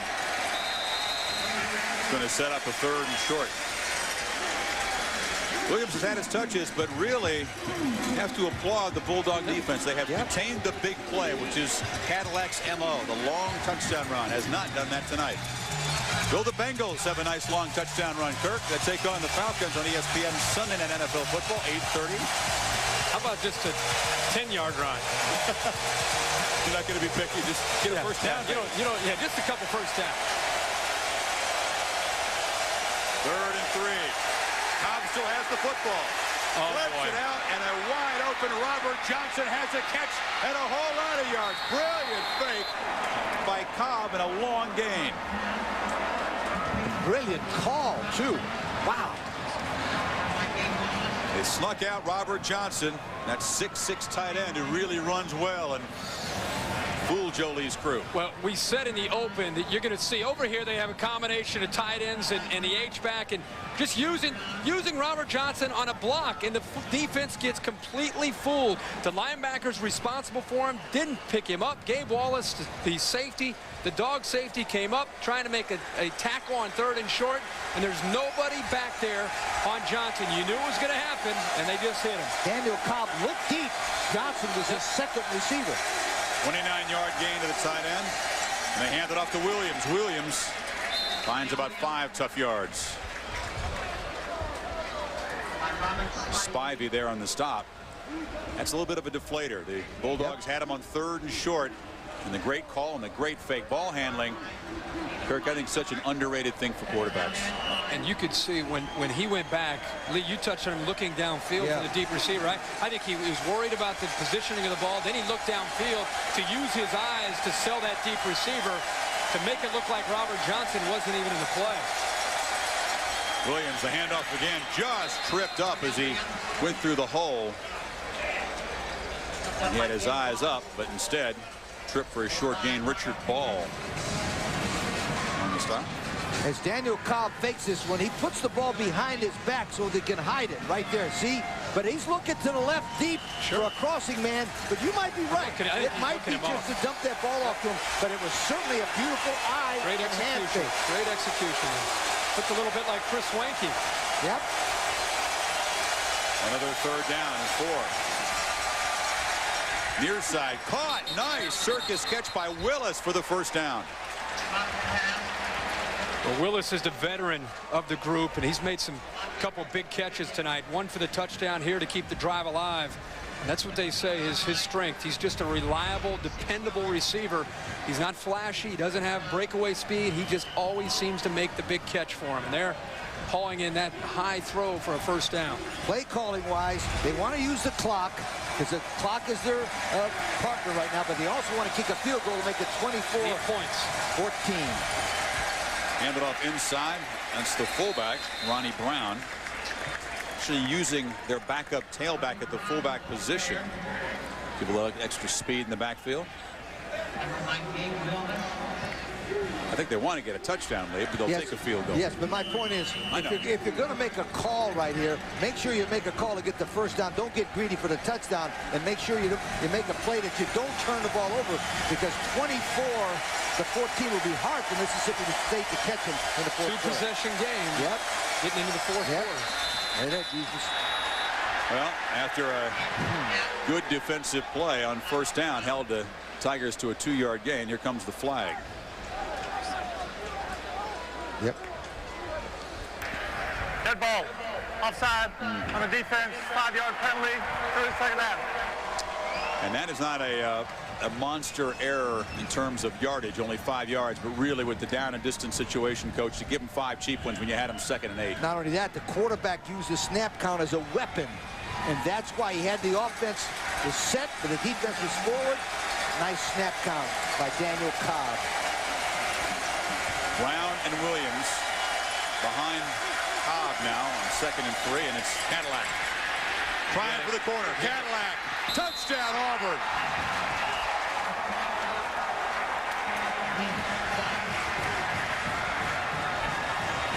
Carnell Williams has found the end zone, and he's excited about it. When it's a foot race to the corner, forget about it. It's almost like Garrison Hurst trying to get to the corner. Josh Morgan's a hard-working guy, but fellas, Josh Morgan's not going to catch Carnell Williams. He swung for him and came up with some air. Got some air there, yeah. And this Carnell Williams hasn't had one of those nights where he exploded with big yardage, but you can just see he just keeps coming back. Damon Duvall still perfect PATs for his career, and the margin and the momentum suddenly increases Auburn's way. Sorry, I got that receipt in here somewhere. Driver's license, bus transfer, $1 off fish sticks. Actually? Floss. Just in case. Movie stub, a mint. Actually, we keep everything right here, just in case. Right. Just in case. People lose stuff. That's why we can store purchase and warranty information automatically, so you won't have to search anymore. Circuit City, we're with you. Floss? Who flosses anyway? I floss. I floss too. Lee Corso, future sportscaster star. Kurt, you can take the helmet off. Oh, okay. Whenever you're ready. I'll get it. Hold on.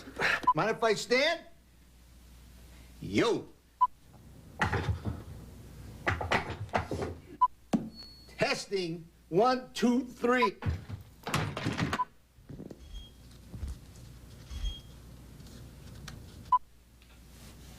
You guys getting this?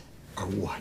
Send in your 1-minute audition tape to the Discover Card Gets You on Game Day Challenge. If you win, you'll appear on College Game Day and go to the BCS National Championship. Visit your local Best Buy for details. And when you're at Best Buy, use your Discover Card. You'll earn a cashback bonus award and automatically be entered for a chance to win college football and home entertainment prizes. Just another way it pays to discover.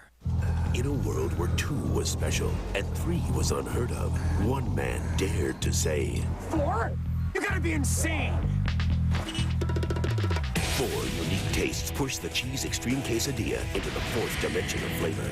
The heat is on when mozzarella, pepper jack, cheddar, and nacho cheese sauce form a taste to die for. So good. Makes you want to be bad? Don't miss the new Cheese Extreme Quesadilla.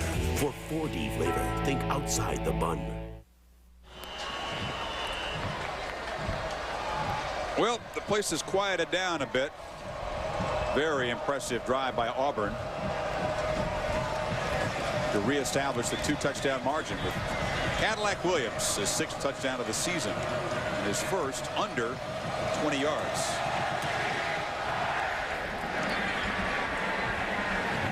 And the ball's kickoff lands on the end line again.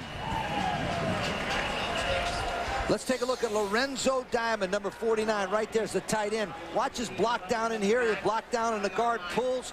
I like to call also because if he doesn't make it, to kick the ball again. Now watch. Boom. Now, Kirk, you take the second one, but watch the break like you were talking about. Great blocking, but I'm telling you, I don't know if there's another back in the country that can get to the corner as quick as Carnell Williams. Well, they've stopped him for a loss 6 times tonight. They're playing but good he has defense. 19 positive rushes. They're playing great defense. He's hard. He's still going to go over. Throw it now, and Fan hit from behind, fumbles the football. Auburn's got it. Turnover number 4, and Reggie Torbor from his defensive end position. He's playing like Reggie White tonight. This is something that Lawrence Taylor started, and more defensive ends are starting to do it. They have a knockout shot, but they're going for the ball. They're coming from behind and swiping down to try to get a shot at getting the ball out. He's just beating the tackle, Donald Tucker, with speed. Yeah, but the reason why I beat Donald Tucker, number 73, is he has lousy footwork.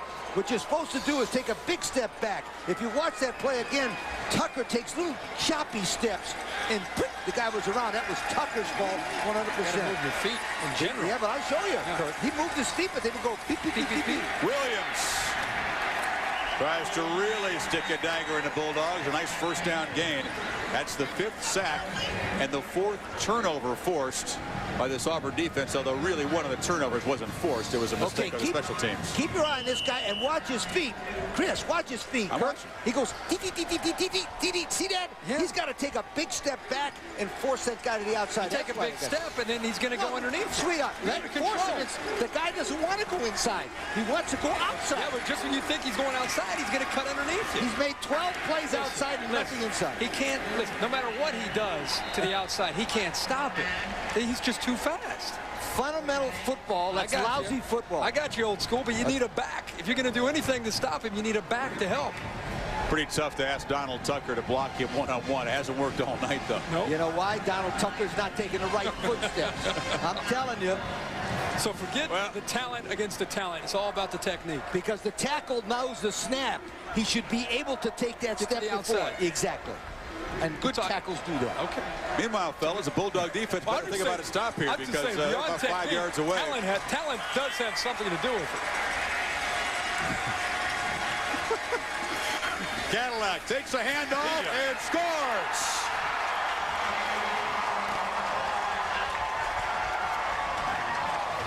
Carnell Williams' 2nd touchdown within a couple of minutes here. This one following the fumble. He's over 100 yards. He's into the end zone for a 2nd time. And the Bulldogs are in deep trouble.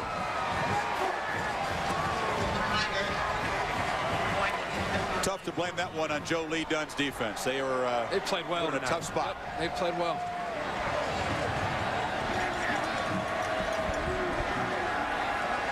Considering they really held Carnell Williams to right around 4 yards a carry. He came in averaging 7.5. They've done a good job defending him. But Williams' second touchdown run within a minute 24 has put Auburn up 3 touchdowns early fourth quarter here in Starkville.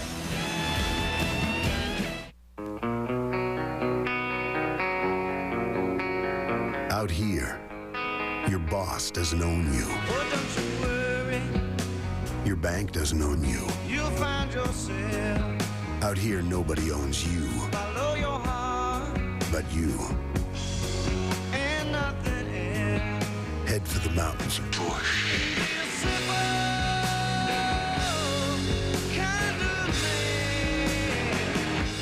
He could go all the way. You know what I hate? I hate the nicknames. You didn't know that, did you? Sunday NFL Countdown, 11 a.m. on ESPN.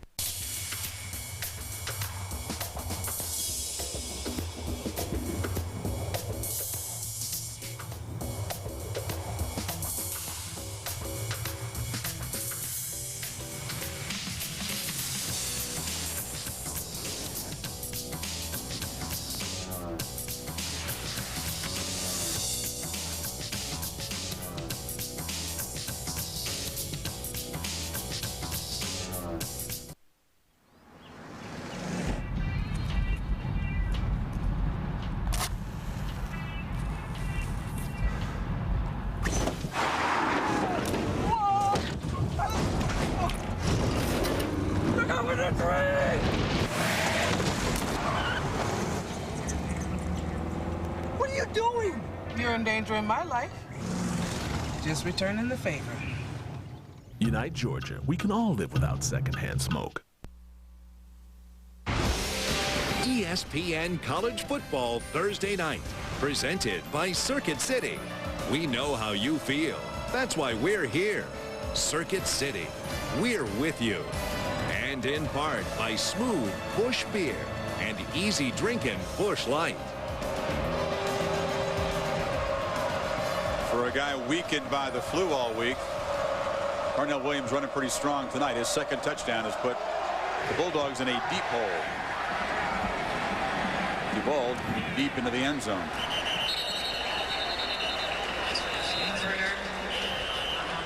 Well, Auburn started about as slowly as you could on offense on the road in the SEC. Daniel Cobb 1 for 9. And there had to be some doubts from the Auburn faithful here, Kirk, but he really found his rhythm. Some nice play calling, some nice playmaking by some freshmen on the Auburn side, and 3 touchdown passes and 2 touchdown runs later. They're in control. That, and we could go back to the mental mistake on the punt return by Mississippi State with the fumble that really switched the momentum in favor of Auburn. See that SportsCenter follows us, and right there Justin Griffith trying to create a highlight. Runs it out near the 40. Folks on the Auburn side maybe thinking pass on defense, and Koki surprised him. The Cadillac story has not been one of long touchdown runs tonight. He has gotten to the end zone twice, but as we said, they've kind of contained him. 5 sacks also on the other side by Auburn's defense, and they've created 4 turnovers. That's the difference, getting the ball back to Darnell Williams and that Auburn offense. Fan fires, and a nice catch by Griffith. Then after the catch, did he lose the ball? Officials are conferring right at midfield. He went down low to try to catch the pass. Now the discussion is, does he have it? It's either an incompletion or a fumble. Right, Auburn came up with the ball. The question was, did he catch it? And they're not sure. No, that doesn't look like, that's not a vote of confidence. What'd you see? I don't know. Did he catch it? I don't know. What do you think? Don't ask the Tigers, because they have a strong opinion. When they're calling in the back judge and guys were 30 yards away, that's not a good sign. Yeah, you got issues here. There were some interesting calls in college football last Saturday. Isn't that interesting? Look, every member of both teams is around those guys. It's like a debate. Look at. Oh, this will be good. Yeah, they're going to get the ball, Auburn.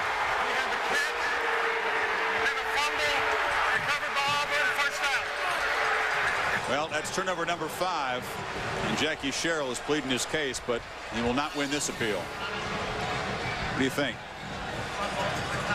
Well, I think he probably had his hands on it. Did he have it long enough? Well, oh, sure. Oh, yeah, yeah, that's a great call. Took a step. Great call. I don't know if they meant it, but that was a heck of a call. They were trying to get the ball out of his hands. He kind of maintained control for a while. No, he had it. He had it. That's a good call. That's Auburn's football. And Dontarius Thomas with the recovery. They got it right, which is a good thing after last Saturday. I don't envy the Lions judge, by the way.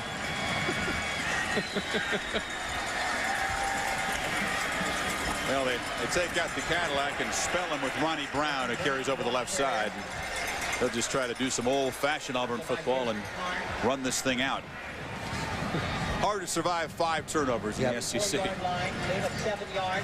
And some key penalties. Well, at the end of the year, when you look back at games you could have won or should have won, a lot of times it comes back to making mistakes. We talked about talent's very even in this division and needing to protect home turf. The reason why this was a critical game for Mississippi State, they don't play another home game here until Kentucky comes in early November. They have to go to LSU and to South Carolina, which is tough if you start 0-1 at home. Ronnie Brown breaking free and maybe breaking the will of that Bulldog defense. Well, I think the will of the defense was broken a couple of series before. I'm trying to be kind. That wasn't a good tackling there. Okay. Well, because of the fact that they fought, they get within 7, and all of a sudden, whoa, they turn the ball over, and then it just, and now you got guys that are just kind of like going through the motions there. What about this Auburn team? Here's a team that went out to USC, and we've seen how good the Trojan team looks in the early season. Came up a little bit short. Now 2-0 already in the SEC. One good thing, they're 3 out of 4 ball games in 18 days. Well, I don't mean to give them the win. We got a half of a quarter to play. Give them the win. It's 35-14. Yeah, there's Fields again, breaking some tackles, and if they're going to play defense like this, they are. They've done. They've broken their will. They're finished. Well, they're going to get a game against Syracuse back at home. Remember, they went up to the Dome last year. Auburn all of a sudden is becoming a mature team. They were young in certain spots. They're incredibly athletic, like they always are on defense. And I like this. You have a 6-year senior quarterback at Daniel Cobb, one of the best backs in the SEC, and the young receivers getting better and better. Auburn's a team every year to look out for in the SEC West, but after the way they played tonight on the road, it's a team to take notice. And if they can close this one out in the last 7-08, they'll have one of the 2 road conference wins that Tuberville believes is critical to win the West. He thinks 6-2 is a good bet to win it. Whistle before the toss to Ronnie Brown. Yeah. One thing I want to talk about, I think you said in the pregame show that this is their... Trying to chew a little. Milking the clock. This is their 4th game in 18 days, and come out 3-1. Very, very impressive. He's ecstatic about that. Oh, yeah, he should be. Very impressive. Anybody would be. I don't care who you're playing. You play 4 games in 18 days. I'm saying, I didn't realize that. And fairly injury-free. They hold their breath tonight a little bit when Cobb goes down and next up the Orangemen.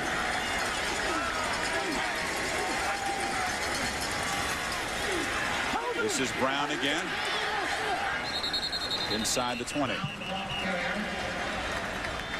Jerry, what do you have? You talk about Auburn playing 4 games in 18 days. I got to give a call to their trainer, Arnold Gamber, their doctor, Dr. Michael Goodlett. When they left USC in the opener, their injury list was 3.5 pages long. There were some minor injuries, but they still had some knees and ankles and some things that really needed work on. They didn't have time to rehab. And these guys have worked their behinds off. 4 games in 17 days, had no time to do any kind of rehab, and yet got all the starters on the field tonight for this initial SEC opener on the road. Jerry, they are very, very fortunate to be 3-1 and fairly healthy as Ronnie Brown tries to pad his stats.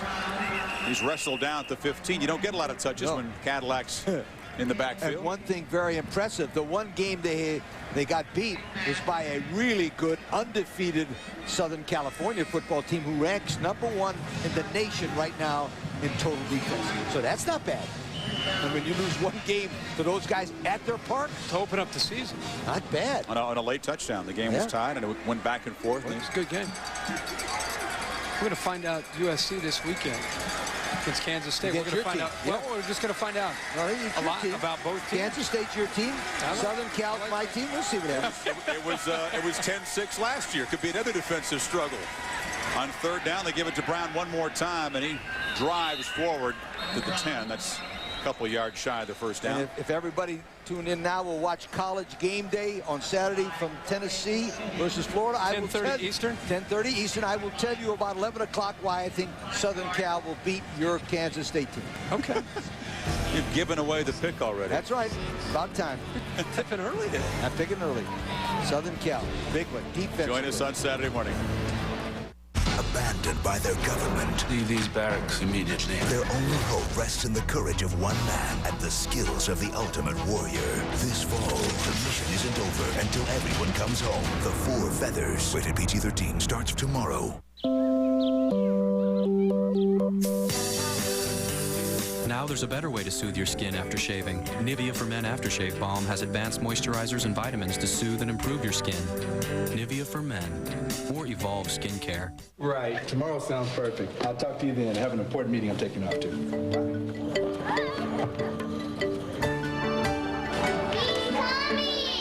In schools big and small, State Farm is there with fire safety presentations. About fire safety.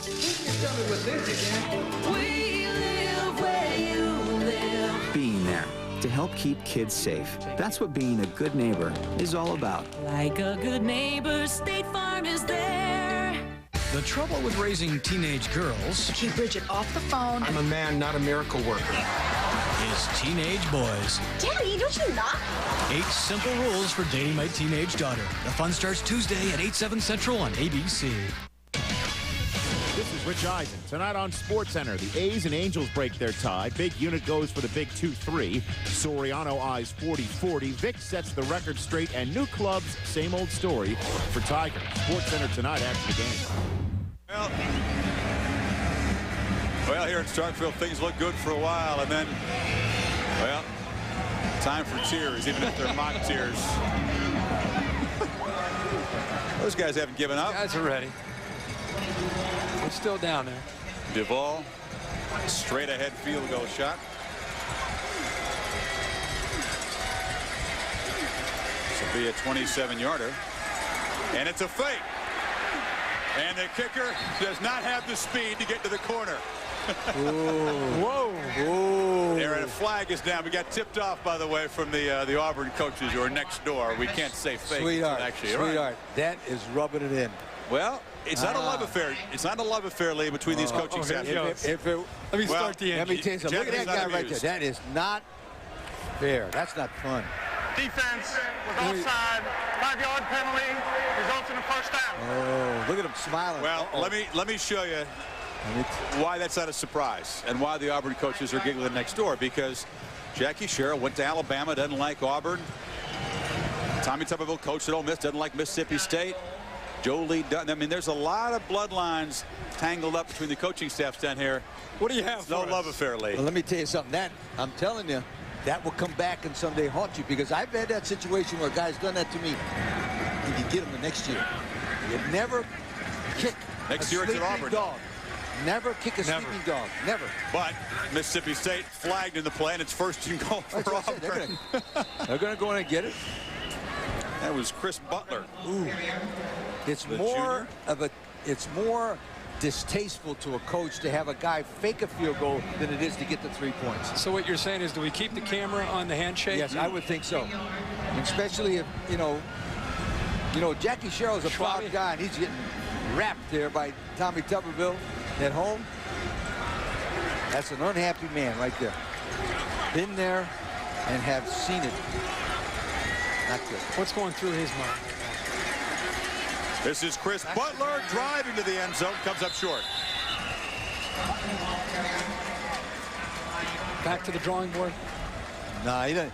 What are you thinking? He's got all the plays. What he's thinking about, get those young freshmen at running back, get all the young guys in and play to win, and play as many games as you can to try to win with those young guys, because basically right now, he's behind the 8 ball. He's got a demoralized football team. He's got to go on the road the next 2. That's going to be real tough to go to Baton Rouge and Columbia. 0-1 in the SEC. With a team that is demoralized and a coach that just rubbed it in on a fake field. Not good. Handed off inside. That's Brandon Johnson. Touchdown.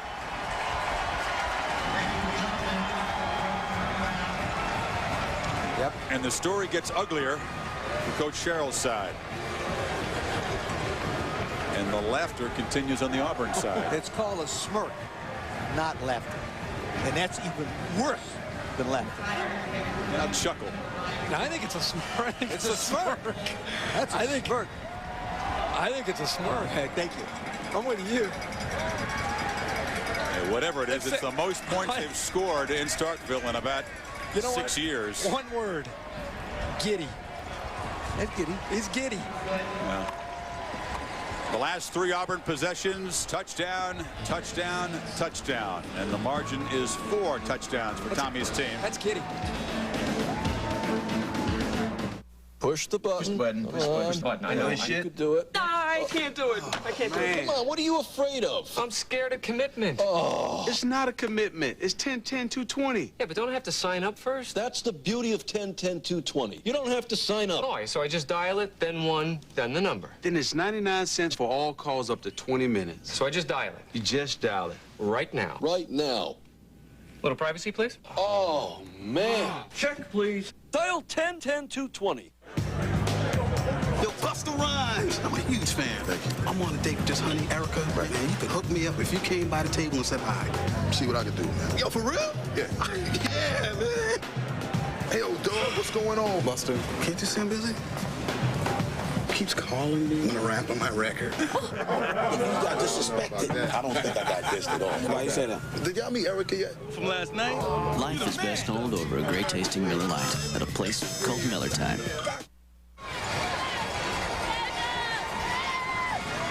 Well, Mississippi State took the second half kickoff and cut this thing to a 7-point margin. But since then, the Bulldogs have had the ball only 5 minutes, run only 12 plays, gained only 41 yards, and it's been all Tuberville's Tigers and Cadillac and company.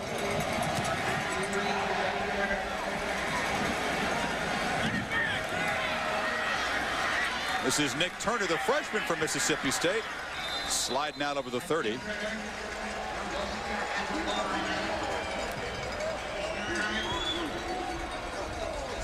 State's got to keep it together now, guys. This was a team last year that didn't have good chemistry really all season long. We could sense it even early in this season as outsiders coming in here. They say a lot more togetherness, a lot more chemistry this year. And it's been evident, but this is a tough loss to take, especially after the deflating season opener in Eugene. Yeah, that's a good point. It's going to be tested now. They came in thinking that they were going to play well. They talked to us yesterday about better leadership, feeling more as a team on both sides of the ball. And, you know, they lost a tough one to Oregon. They've been able to come back home, and now to lose this one at home, you're right. That chemistry is going to be tested. Redshirt freshman Kyle York from Texas, the guy who had to play with a suspended fan at Eugene, now in a quarterback. And the coach on the Auburn sideline has gotten a little cold shower. Wow. I guess that's the number to remember when you watch Auburn play. If he can get to 20 points, he's pretty successful. He's very successful, undefeated in the regular season. Had the one loss to Michigan there in the bowl game.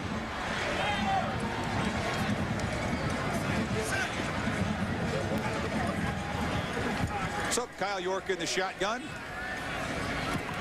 Flips it over the middle. It is caught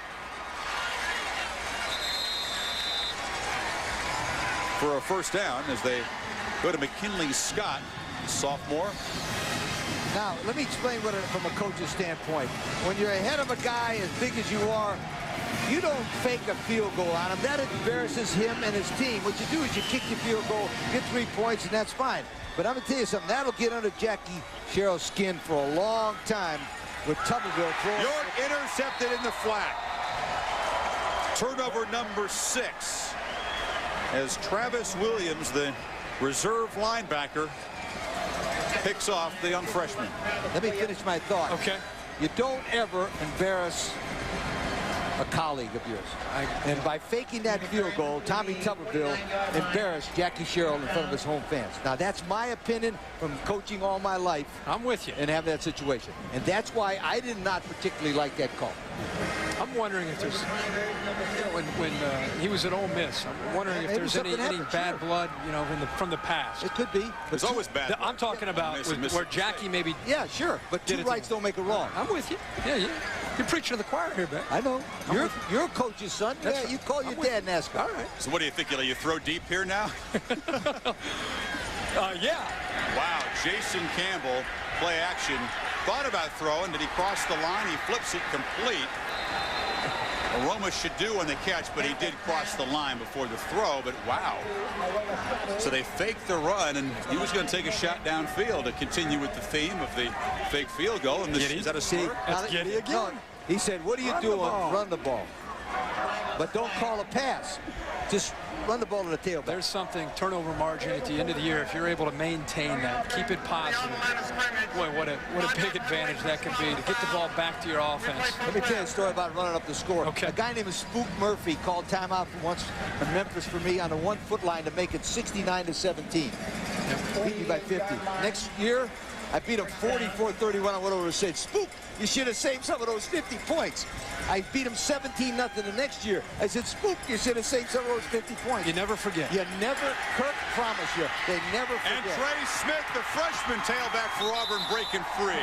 This is not rubbing it in. This is just no tackling on the defensive Thank you side very much. now. No, I didn't say rub it in. You got a fourth-string tailback, a freshman, into the ball game, ripping off a huge gain. There is a flag back near the line of scrimmage.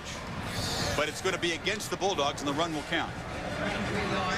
This is just running the football, not running up the score. And some good blocking. When he got to the outside, Trey Smith showing a little bit of speed for the young guy. 33-yard gain, and they will tack on a 5-yard penalty at the end of the run. There's going to be some more smirking on the sidelines if Mississippi State doesn't decide to tackle here in the final 2 minutes. Again, this is Trey Smith, the freshman. He wants a touchdown. He's not going to lay off. About 8 more inside the 10. You get guys in the ballgame now for Auburn that would like to get themselves in the stat sheet. One time when I was playing Nebraska, they were beating me by 50. And that's a true story. Tom Osborne had a guy named I.M. Hip in the game. I remember him. You remember him? And I looked over to Osborne. He went, I can't help it.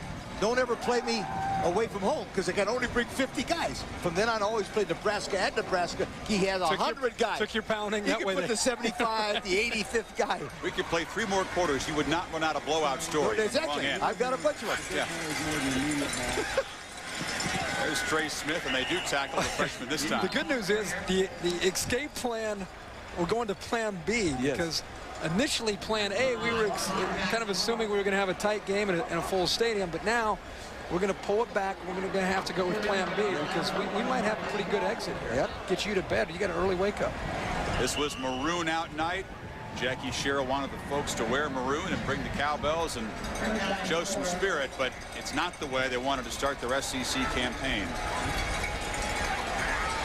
Let's see if Auburn finally does take a knee. It's got that look inside of 40 seconds.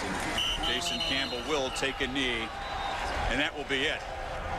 The Auburn Tigers, their 4th game and 3rd win in 18 days and a 2-0 start to the SEC season.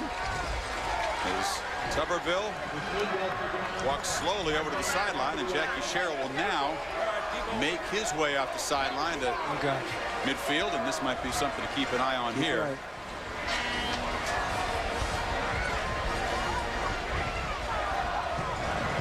That was very terse and very quick. Yes. You see that look? Very exciting. Yep, I saw the look. See the look. Well, Daniel Cobb, 3 touchdown passes, got Auburn going. Cadillac Williams finds the end zone twice. Stay tuned for SportsCenter coming up next. Lee Corso, Kirk Herbstreit, Jerry Punch, and our entire ESPN crew. I'm Chris Fowler. This has been a presentation of ESPN, the worldwide leader in sports. For complete stats on tonight's game, log on to ESPN.com, keyword college football. Stay tuned. SportsCenter is now.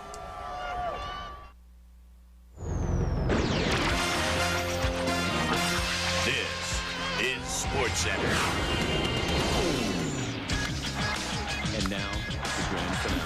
The A's and Angels break the tie out west, and the 40-40 watch is on in Tampa. The big unit makes a bid for a 3rd consecutive Cy Young, while another contender stumbles. A good craftsman never blames his tools. He gets new ones. The young quarterback ends the controversy, while another one starts one by starting This Cadillac hits cruise control and start gear. And yes, new ads for his greatest hits. This ain't no siesta. It's Sports Center. Next.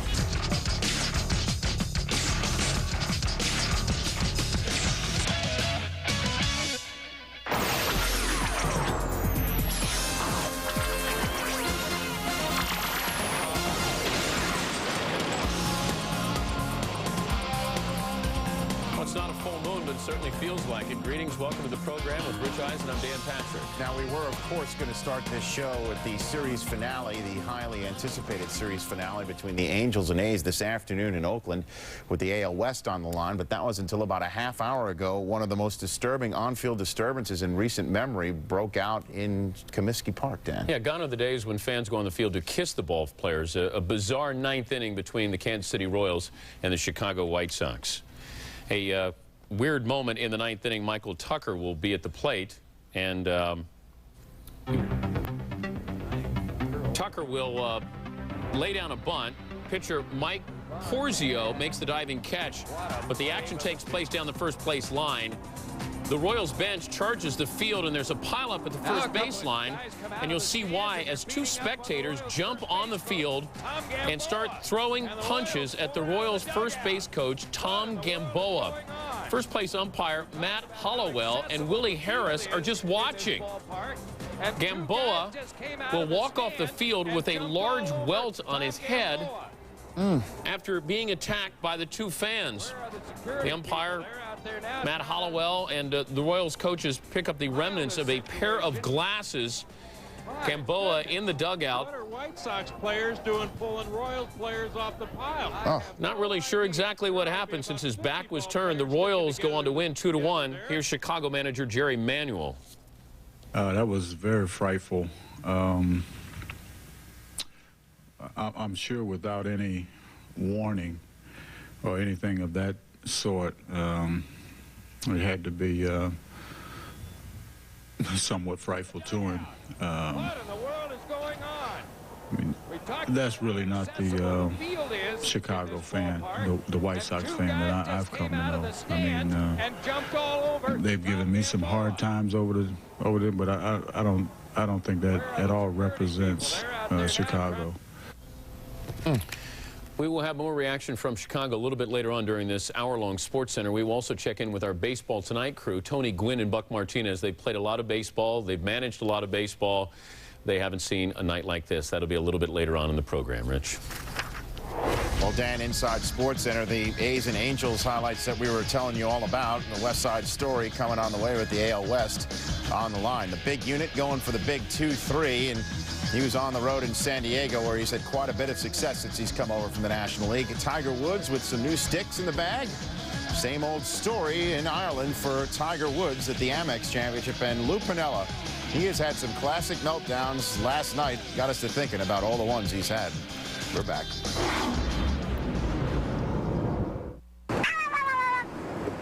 Look, Mom, he's cute.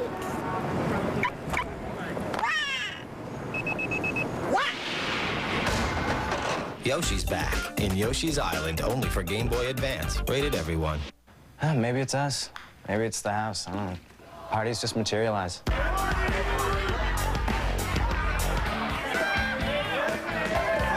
Hot dog? That's like an unexplained supernatural phenomenon. Come on. Skillet's house. Keep it low-key.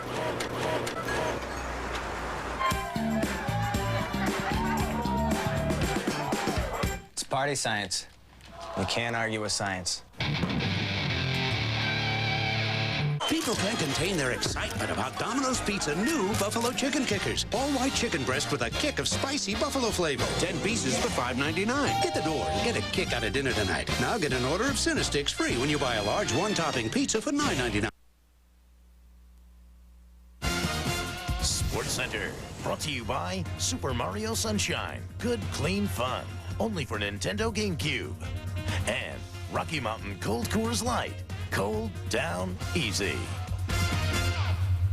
If you're just joining us, this was our top story of the night at Comiskey. Idiots. Royals first base coach Tom Gamboa is attacked by 2 fans from behind. He left with a large welt on his head, but appears to be okay. Let's check in with our Baseball Tonight crew, guys.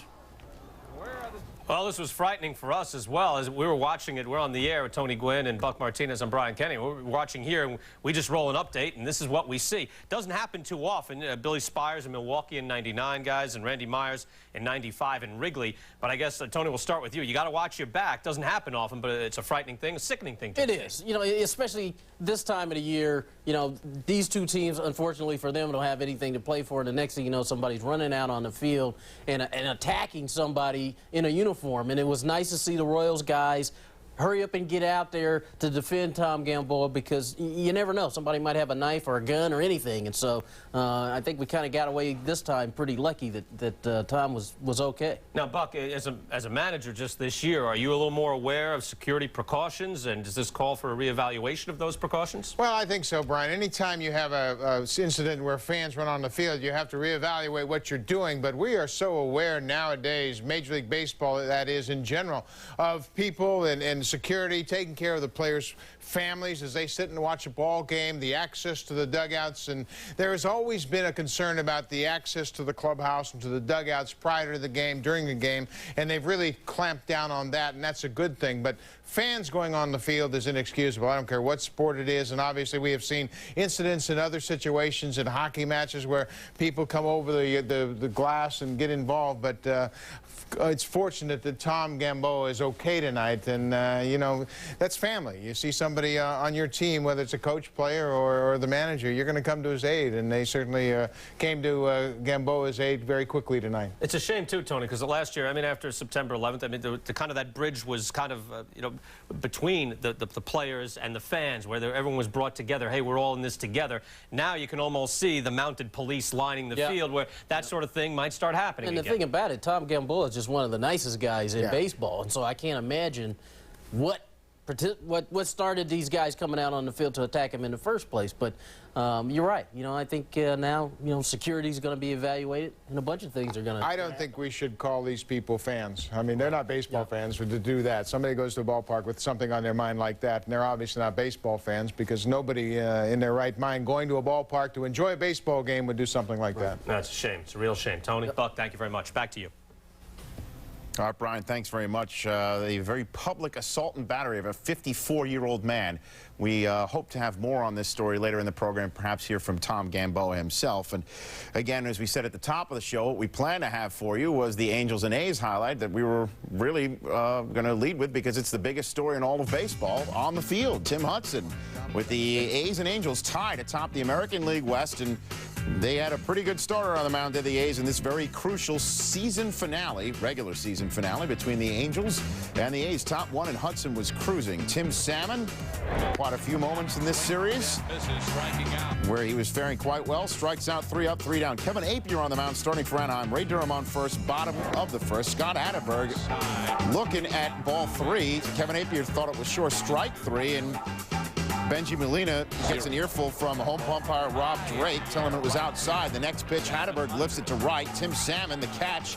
And Durham's tagging from first to second and called safe at second. And there's Mike Scioscia coming out to argue. Jim Reynolds, the second base ump, seems to have missed this call. But Durham is safe at second, and this would prove costly for Anaheim. Next batter is Miguel Tejada in the middle of it all again. Clutch hit, extra base hit, off the wall. It's just a single for Tejada. Looked like an extra base hit, but it's 1-0 Oakland. Last game in this series, fans were into it. You get to see this baseball chucked in the fan, and then foul stands there, and whoop. All right, very nice. Right now, we're not very happy with fans. Top 5, 3-1 Oakland. 2 men on for the Angels, and David Eckstein swinging in the inning. Top 6, Hudson in some trouble. 2 on, Scott Spezio. Base hit. Red-hot Scott Spezio brings Anaheim within 1 run against Tim Hudson. 3-2 in the 6th. Now a 3-3 game. Bottom 6. Mark Ellis. Lines 1 a second. Adam Kennedy, nice grab. Angels gaining a little mo, but the next batter with a run on first against Brendan Donnelly, Terrence Long, hits it a very long way. Number 16 on the season for Long, And this here would be the difference in the series finale. Fastball in and, Long got the head out, hit it well. He put a nice swing on it. Over there, they took 3 out of 4, and it's been going back and forth. You know, great pitching on both sides, but you know, we came here and we won the series. That's exactly what we want to do. The A's had 7 extra base hits in this series, all of them home runs. So the A's take a 1-game lead in the West thanks to some big hits and another solid outing from Hudson, who won his 8th straight decision. The A's took 3 of 4 in the final regular season series with the Angels. When asked if he'll miss the showdowns with Anaheim, Art House said, "Do you miss a toothache?" So the A's now stay put and welcome Texas into town while the Angels head up to Seattle for 3, after which the Mariners will come in Oakland for 3, while Anaheim heads home for 3 with Texas. The A's have now been tied for or in first place by themselves 39 times this season, their most in 10 years. Later on in the show, what a heck of a series, and we'll have a